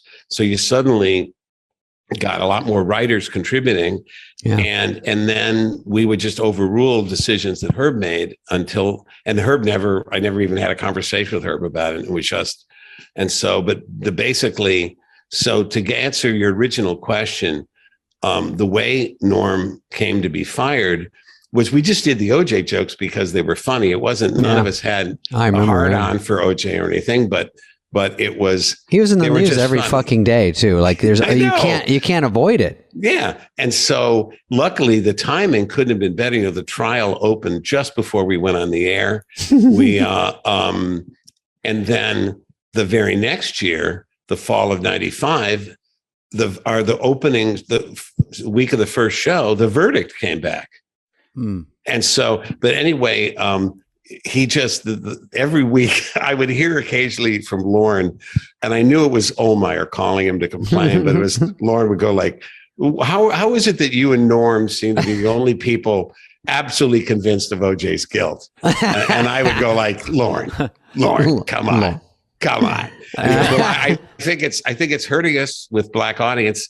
And I said, first of all, we have no black audience. The glove was very small. We have no black. And second, I think it could only help us because black people know that OJ did it. Come on. And so anyway, finally, we did the first season of Update, which was 94, 95. That was the trial. The second season, 95, 96 of Norm's Update, that was the aftermath of the trial and the civil trial, right? And then we threw in the 96, 97, the third season, just for shits and grins. We continued to do it. So we did. I'm sure we did an OJ joke, at least one OJ joke every show, yeah. From 94, 95, and 96. And then finally, the fall of 97, that was Norm's fourth season and the season we were fired. Fall of 97. Package deal. There was nothing to do. There was nothing to do about OJ. It would have felt like you feel it's overkill. Well, no, that part that's we Lauren. liked. We liked the overkill. We always said, of course. In fact, I heard this quote much later, but I wish I'd known it. Joseph Stalin, someone comedy people don't normally quote, but Joseph Stalin said, "Quantity has a quality all its own." That was like the David Hasselhoff jokes too. Yeah. Yeah, that's right. Well, we love, and let me just finish. So we opened that season, the fall 97, right? Spring 98. We didn't do any OJ jokes. We didn't do any OJ jokes for the first 8 shows. Wow. And then the Christmas, it was a long stretch of it was like the bombardment has stopped. And then suddenly, I think they stopped. They have stopped. It's peace in the valley. And then on the 8th show, we did 2 OJ jokes because there was the one thing about Latrell Sprewell.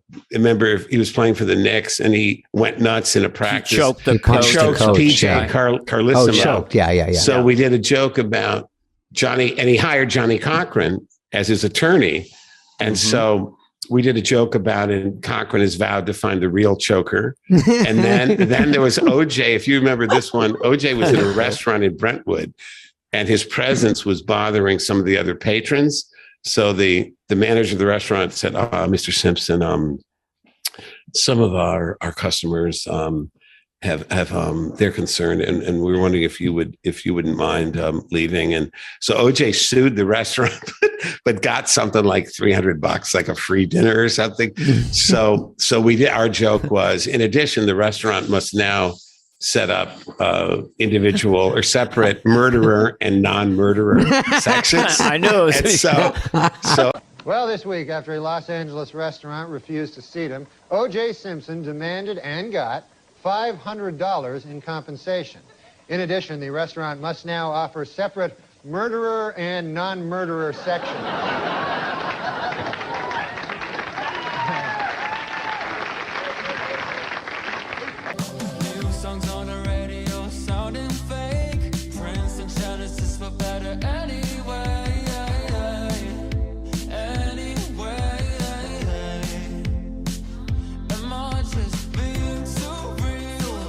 OJ. So anyway, so we did that. That was the Saturday show. A couple of days later, I'm in New Canaan visiting my little son. And the first thing I see is the sound was off on the TV and he's sitting in his high chair and he was like, 2 years old, I guess. And so he looks up at the thing and there's Chris Farley, but with the sound off, he didn't know exactly what it was. He starts laughing hysterically just at the sight of Chris Farley. And then the phone rings and it's Mike Shoemaker from the show, who's a producer at the show. And he says, a couple things. Chris Farley's dead and you and Norm were fired. Wow. And so apparently, and later, guess what? It was like 3 years later, Norm told me, and he had never said this to me, because if our positions were reversed, I would have said it right away. He said, they told me like, it wasn't, that they were only firing you. that I was welcome to stay. And I said, I won't do it without Downey. And so they said, okay, motherfucker, be our guest. So that's how Norm came to be fired. He went out of solidarity with me. So well, I think it's probably smart because you made it. You guys together were really good. It probably would have. He would have been. He's fine great, without but me, you're great, right? I wish I could be nervy. And I'm in the wrong business because I feel uncomfortable if, I'm going ahead on someone online like, hey, we're on the list, or oh, I hate that. Don't you know who I am? Yes, or just getting things free. I don't feel worthy. I feel. Why me? Why should I get something for or free? Just even this is me trying to sell my book, but. Yes, I those nervy people that have I envy delusional people. I envy people that have an entitlement. Speaking of nervy and delusional people, how was it working with Norm MacDonald? Oh, no. You were on tour with him, right? Yes. I visited you guys at the Ice House. Yes. That was fun. Yes. And I saw both your stand-ups. It was very good. Now, I got to say something about Norm. He's a lot of things. He's nervy and what? No, he's insecure. Yeah, well, yeah. I mean, but he really but what comedian feels funny selling himself. Yeah. He really, like you see on Twitter, he goes, yeah, Netflix, I do his voice, which he hates. Anyone does it. Netflix says I should push my special. So I give him credit that when we did the road, he would sell out, and he never tweets, dudes, tickets going fast. He feels funny selling himself. Yeah, a lot of people do. I would too. I hate that. I mean, hey dudes, man, my show rocks. So he wasn't nervy and delusional. No. He he was delusional that he thought I was one time on. You were there in Denver. Yeah, Denver Comedy Works. Saw you open for him. You missed a show where he was screaming at me from the side because he thought I was ripping him off. I heard there was an incident on the late show. I was at the early one. He was getting a little weird. It was a weird place in Denver because it wasn't the city of Denver. It was like being in Boulder or something? It was being in Orange County without the character. You know, right, that area? Yeah, there's the downtown Denver Comedy Works. Which is fun. Then they have the other one. It's the other one. It's like 40 minutes away, Wow. but it's bigger venue. It's still nice, but if you don't have a car and you we stayed in some weird condo where Norm had to stay in the lobby in some weird lobby in a room, and then I stayed in a condo, and there was nothing but a TGIFs and a movie theater, and he forgot his pants. Oh. And he's going, so I had to be his assistant, like, what the fuck am I going to do? I forgot my pants. Oh. And I said, I'll go to the mall. And I thought it was a mall, but it was just restaurants in Denver. No. Oh, no. So did he get pants? I said, just go up in your sweatpants. Oh, you go. And you didn't notice, right?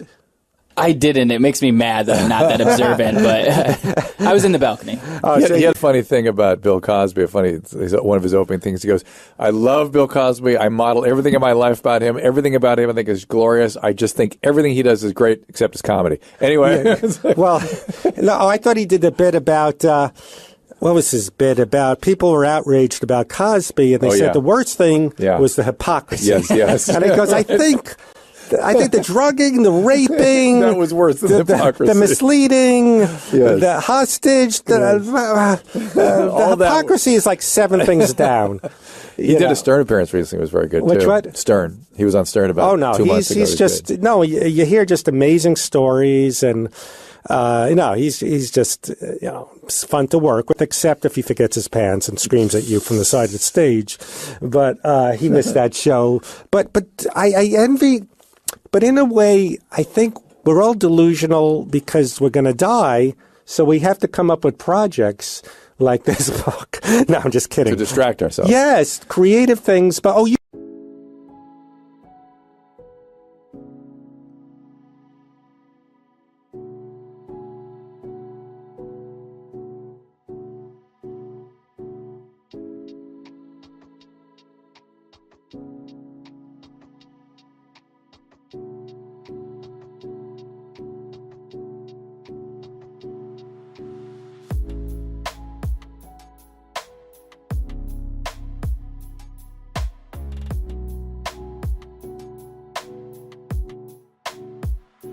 let's talk about you now. Let me ask you something. Yes, Another guy from Canada has come and invaded show business here in the United States. With an acerbic wit. So many funny guys come out of Canada. What is it about Canada that produces all these comedians? What do you think it is? I don't know, because when I'm in Canada, no one's funny. You think it's the long, dark, cold winters? You just had to find something to laugh about? We don't have dark winters. We don't live in the Arctic Circle. But they're long, aren't they? They're long and cold, and they're cold. And really cold. Yeah, they're cold. So when you're a kid up in Canada... I don't want to put too fine a point on it, but they're cold. You said this is the coldest you've ever been. You're Canadian, so are you okay with this? I've been colder than this. I've been colder than a vampire's... Go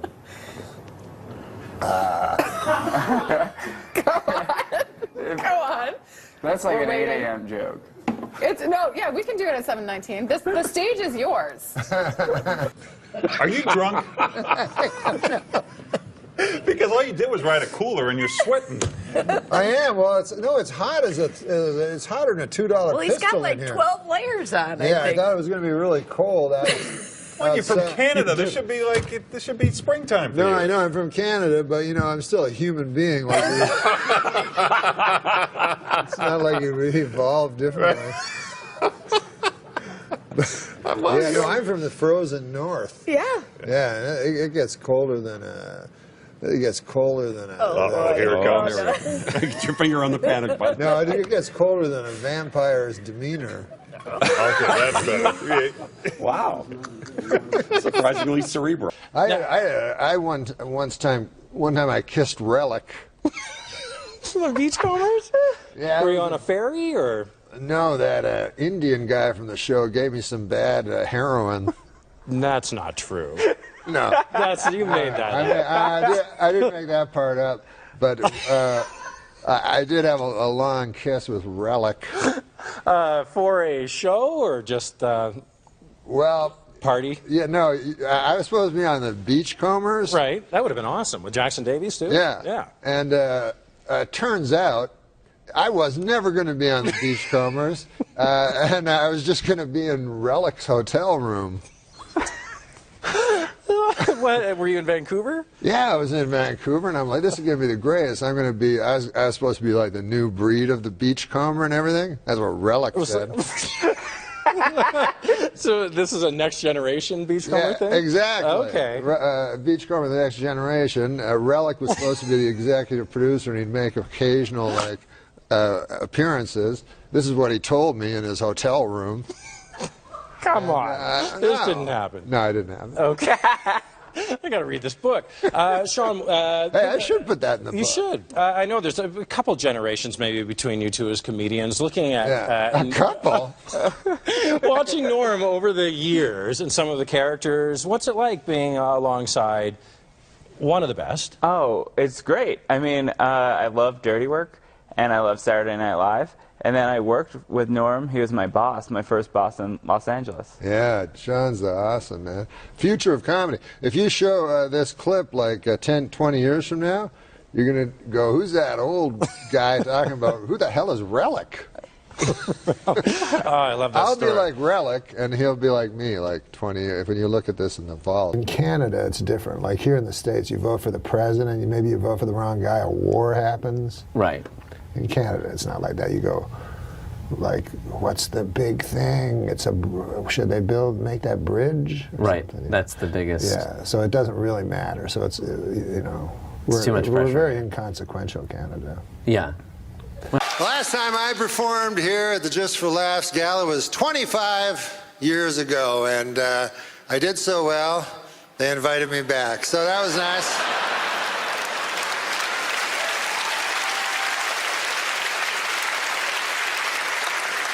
I love Montreal, my God, and call me an eternal optimist, but I really believe in my heart that this is the year that the Expos are finally going to win it all.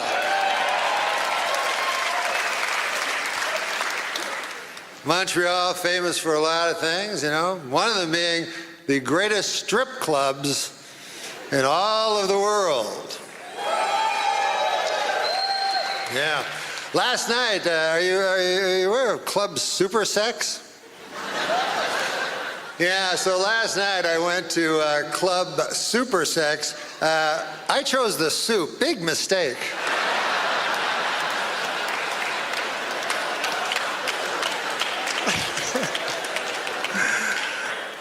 Hey, big election coming up, and in Canada, this is the difference in elections in America and Canada, is elections in America mean something. You vote for the wrong motherfucker, the world blows up. I don't need that on my hands. Whereas Canada, you know, what's the, it's always like, well, what's your view on the bridge? I say keep as it is. I don't think they need to clean that up. That's fine.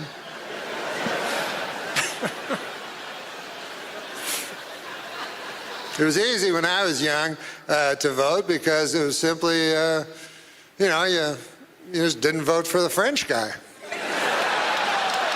It couldn't have been an easier choice.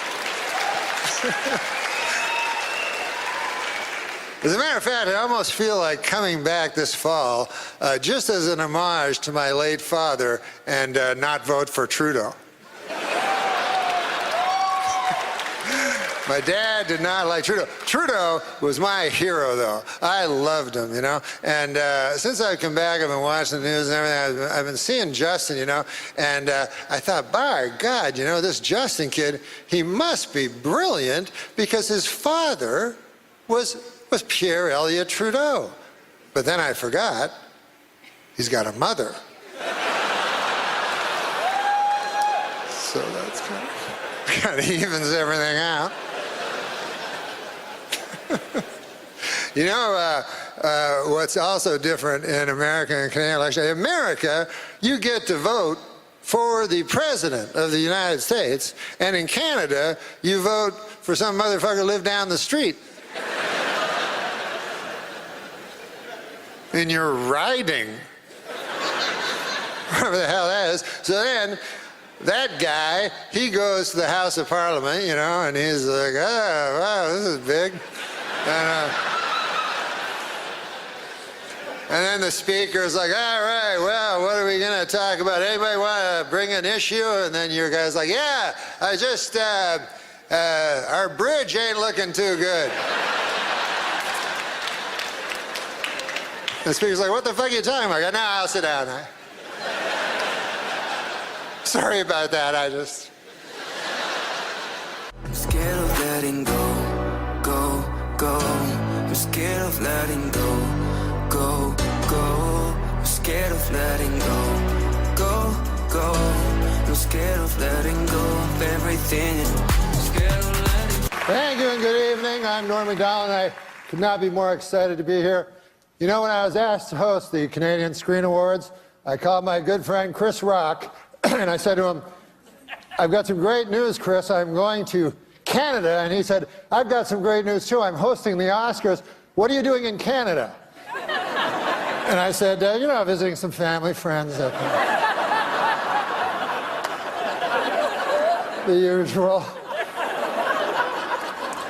We're coming to you live from Toronto, or as you cost-cutting location scouts call it, New York City. Never has there been such an assembly of great Canadian talent in a single location that did not have to be Zamboni'd first.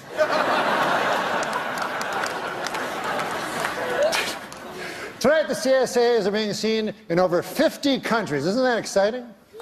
Oh, wait, I'm sorry. No, wait.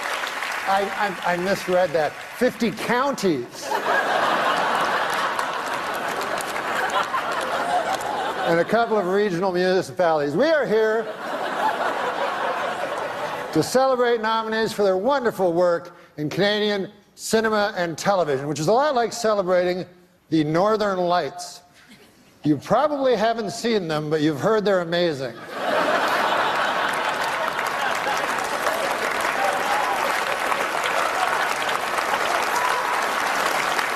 We have a lot to celebrate in our industry. Amongst the TV shows nominated tonight are Amazing Race Canada, Big Brother Canada, Master Chef Canada. Where do they come up with these ideas? But it's been a wonderful year for Canada. It's been an especially great year for one little guy, one adorable little Canadian youngster who's already accomplished so much. Of course, you know who I'm talking about, Justin Trudeau. Hasn't he had a wonderful year? It's been a busy weekend getting here. We lost an hour. As you know, daylight savings time went into effect last night. I give it 6 months.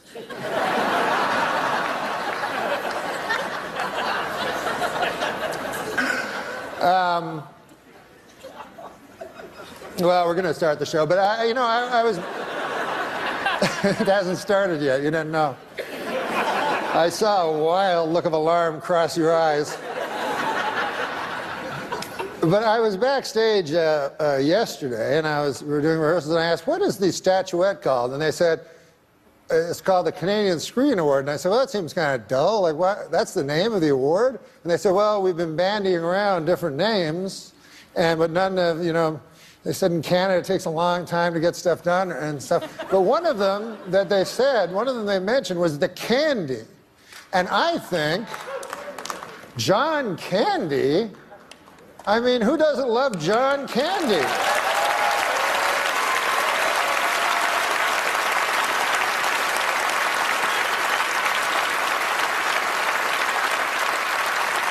So of course, this statuette should be called the Candies. So what I'm asking you to do is, if you are a presenter, ignore the teleprompter and say, the candy goes to. And if you are lucky enough to win one, go, I won a candy. What do you think of that? Can you go along with that? Excellent. That would make us a better nation.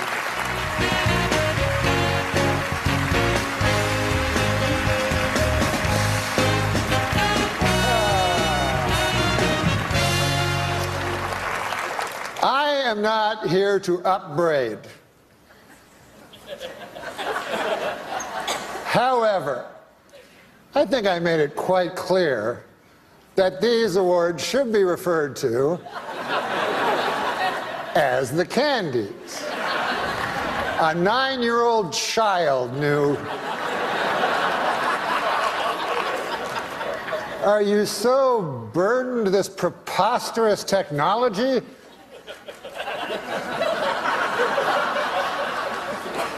So I would like not to see that again.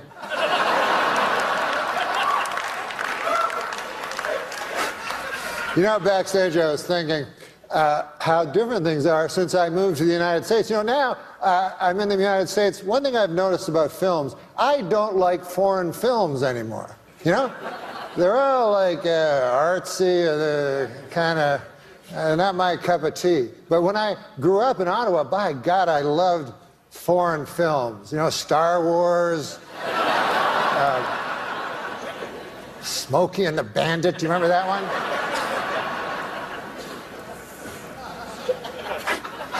Here to present our next award, the Candy.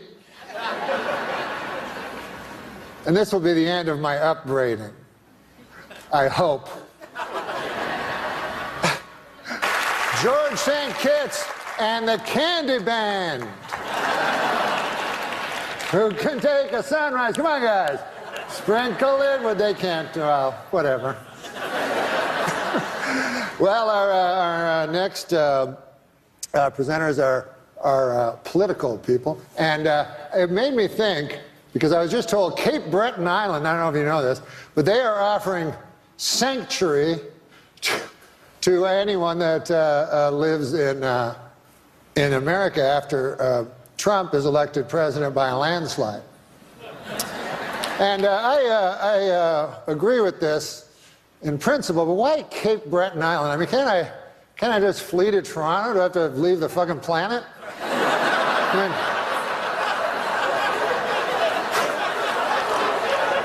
I just go to Baffin Island while I'm at it. All right, now welcome to the stage, 2 Canadians. Oh, the candies are going great so far, aren't they? I would like to say to Eugene Levy that there's no reason to be ashamed of your son. My son only this morning punched me in the chest really hard.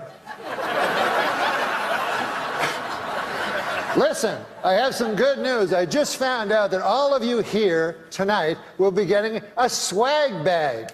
Yeah. Just like the Oscars. I haven't seen one yet, but why don't we take a look and see what you're getting? I'm going to call Megan, our golden girl, out. Megan, our golden girl? Hi, Megan. Come on out here. Ah, you brought the swag bag. Yes, can you hold it open? And then I'll take things out of the swag bag. What do we have here? A loose pancake.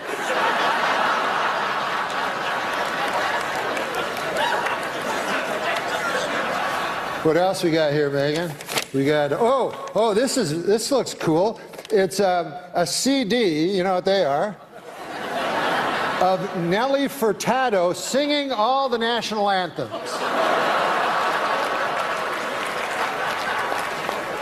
Torn from today's headlines. See what else we have. Oh, we have this. Ah, yes, this. This is a bottle of Eau de John Cherry Cologne. It's for the gentleman in the audience. Now, what else do we have? Hopefully something a little funnier than the last one.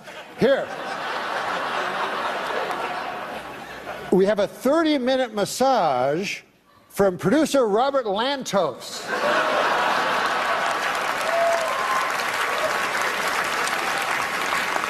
Don't try to go for 50. You only can hit 30. Then what else do we have here? Oh, a curling stone. You know what these are made of? I always took them for granite.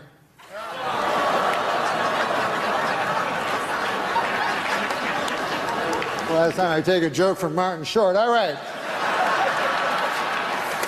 Megan, just do some house cleaning here. Having a hand for Megan, our Golden Globe. A natural mistake. All right. Listen, guys. For some reason, I've been told to stretch. So,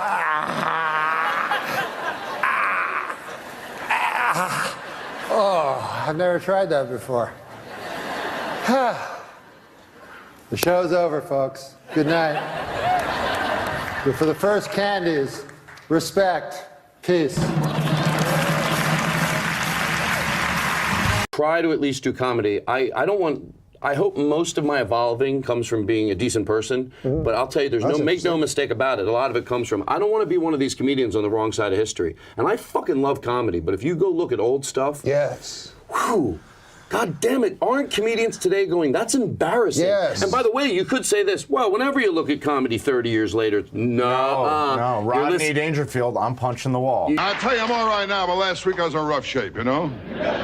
Now, last week I told my wife I need a home improvement loan. She gave me $1,000 to move out. I'll tell you, my wife, there's always something, you know? Well, the other day I called her up. I said to her, honey, I've been thinking about the last time we had sex. I'm getting excited. She said, who is this? I'm not talking about that it's whether it was funny then or not. How much of it is racist or sexist or homophobic? Sure. Yes. Fluffy, the audiences are liking it. So now I think about it today because, you know, so quickly you can turn into doing the same thing. Sure. You're like, so you got to be very aware of it. And that's You've why got to look into the future. It's like the word retard.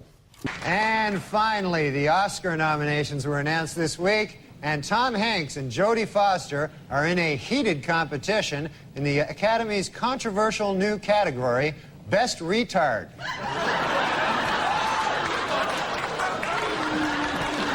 Some people are holding on to it, and it's amazing because before you argue with it, they should stop saying retarded. I like to ask two questions. I go, number one, because you have to find out about their past. And if they answer these questions differently, I give them the different speech. I go, do you think Jew me down? Do you think we stopped it because we shouldn't have had to, but people are so PC? And if they went, no, that's horrible. I think crude is funny. I think crass is funny. Crude, crass, it fucking makes me laugh. Again, just be crude and crass towards the right things. Because I think what everyone's saying is, God, can't we have a sense of humor? Can't we laugh at each other? Most comedians that use that on stage, that line a lot, can't we laugh at each other? Can't they laugh at each other? I want to go, of course we can laugh at each other. What the fuck are you talking about? That's not your question. Your question is, can't we laugh at each other? Stereotypes have been overdone. Yes, Can't we? Like, you're gay, I'm straight, this guy. Do you think we stop saying N-rig, which means, or N-rich, or nigger-rich, or nigger-rig, which were terms that some people are going, were they terms? Because, well, it's a fine. Or do you think we just shouldn't use people? What'd they say when you, stop with that joint there, you're getting spit on it. So, no, hold on a second. So most people would say that we stopped those things because it was egregious. Yes. I know what I'm saying. I know. And so you have to say, so if the answer, that's saying, I didn't need to be honest with my feelings, but I go, and whenever anybody says I don't need to be a woman about it, you know what they're really saying? It's like when people go, I don't mean to be a Jew about it. Well, you just were. So you can't just erase it. You can't go, normally I would pay full price, but a little Jew slipped in me. I got a little Jew in me, but not normally I wouldn't Jew you down. Yeah. I know what I'm saying. No, he said that the other night. He said, I never said a Jew slipped in me. I thought you said a little Jew slipped into you. I know it's time to close my eyes to old ends, open up to new friends, leave my heart in Berlin, where the tables turning, seeking up the. What about this one time I was auditioning for this is the first time I was ever in America, I was auditioning for the Joan Rivers show. So me and Howard Busgang were from Canada, and we got the show. I didn't do it, but we got the show along with Mario Cantone. And so Mario Cantone, we were at the Hyatt, and me and Howard Busgang and this other guy are smoking a joint. I'm not smoking, but they're both smoking this joint. So I say, why don't you invite Mario Cantone over? I'm sure he likes it. Weed, comedians. So phone up. Mario Cantone goes, I'll be right over. So he comes over with his lover. Clearly they had been just fucking, like sweat, red faces, everything, right? And so they go, yeah, we'll take some. They're smoking it so fast, and they're obviously using it as an aphrodisiac, to go back. Then they hand it back, all this spit. Now this was in a very serious time of AIDS. What are you, Norm, are you okay? I mean, and I love your manicness. I'm just saying, Howard Busgang smoked that joint. What's this have to do with them and they're just fooling around? What are you doing now? I just saw on the TV my hair. Okay. All right. Now, he said from the beginning in '93 when he did stand-up, he would call the TV the TV. The TV. Who else do you know who says the TV? Oh, I know who you're talking about, Bob Dylan. Right. Because I got to meet Bob Dylan once, and I was backstage with our guitarist Jimmy Vivino at a Bob Dylan show, and suddenly I got literally pushed into a room where there was some, heavy-hitting people in there. I did not consider myself, nor do I still, one of those, but I got pushed in, and I got kind of shoved to the front of this line, and there's Bob Dylan. And he looked right at me and he went, I know you from the TV. And I remembered that in my head, he calls the television the TV with the emphasis on T. And then Norm, all these years, used to say, it's the TV. Now, Norm is a giant Dylan fan. I didn't know that.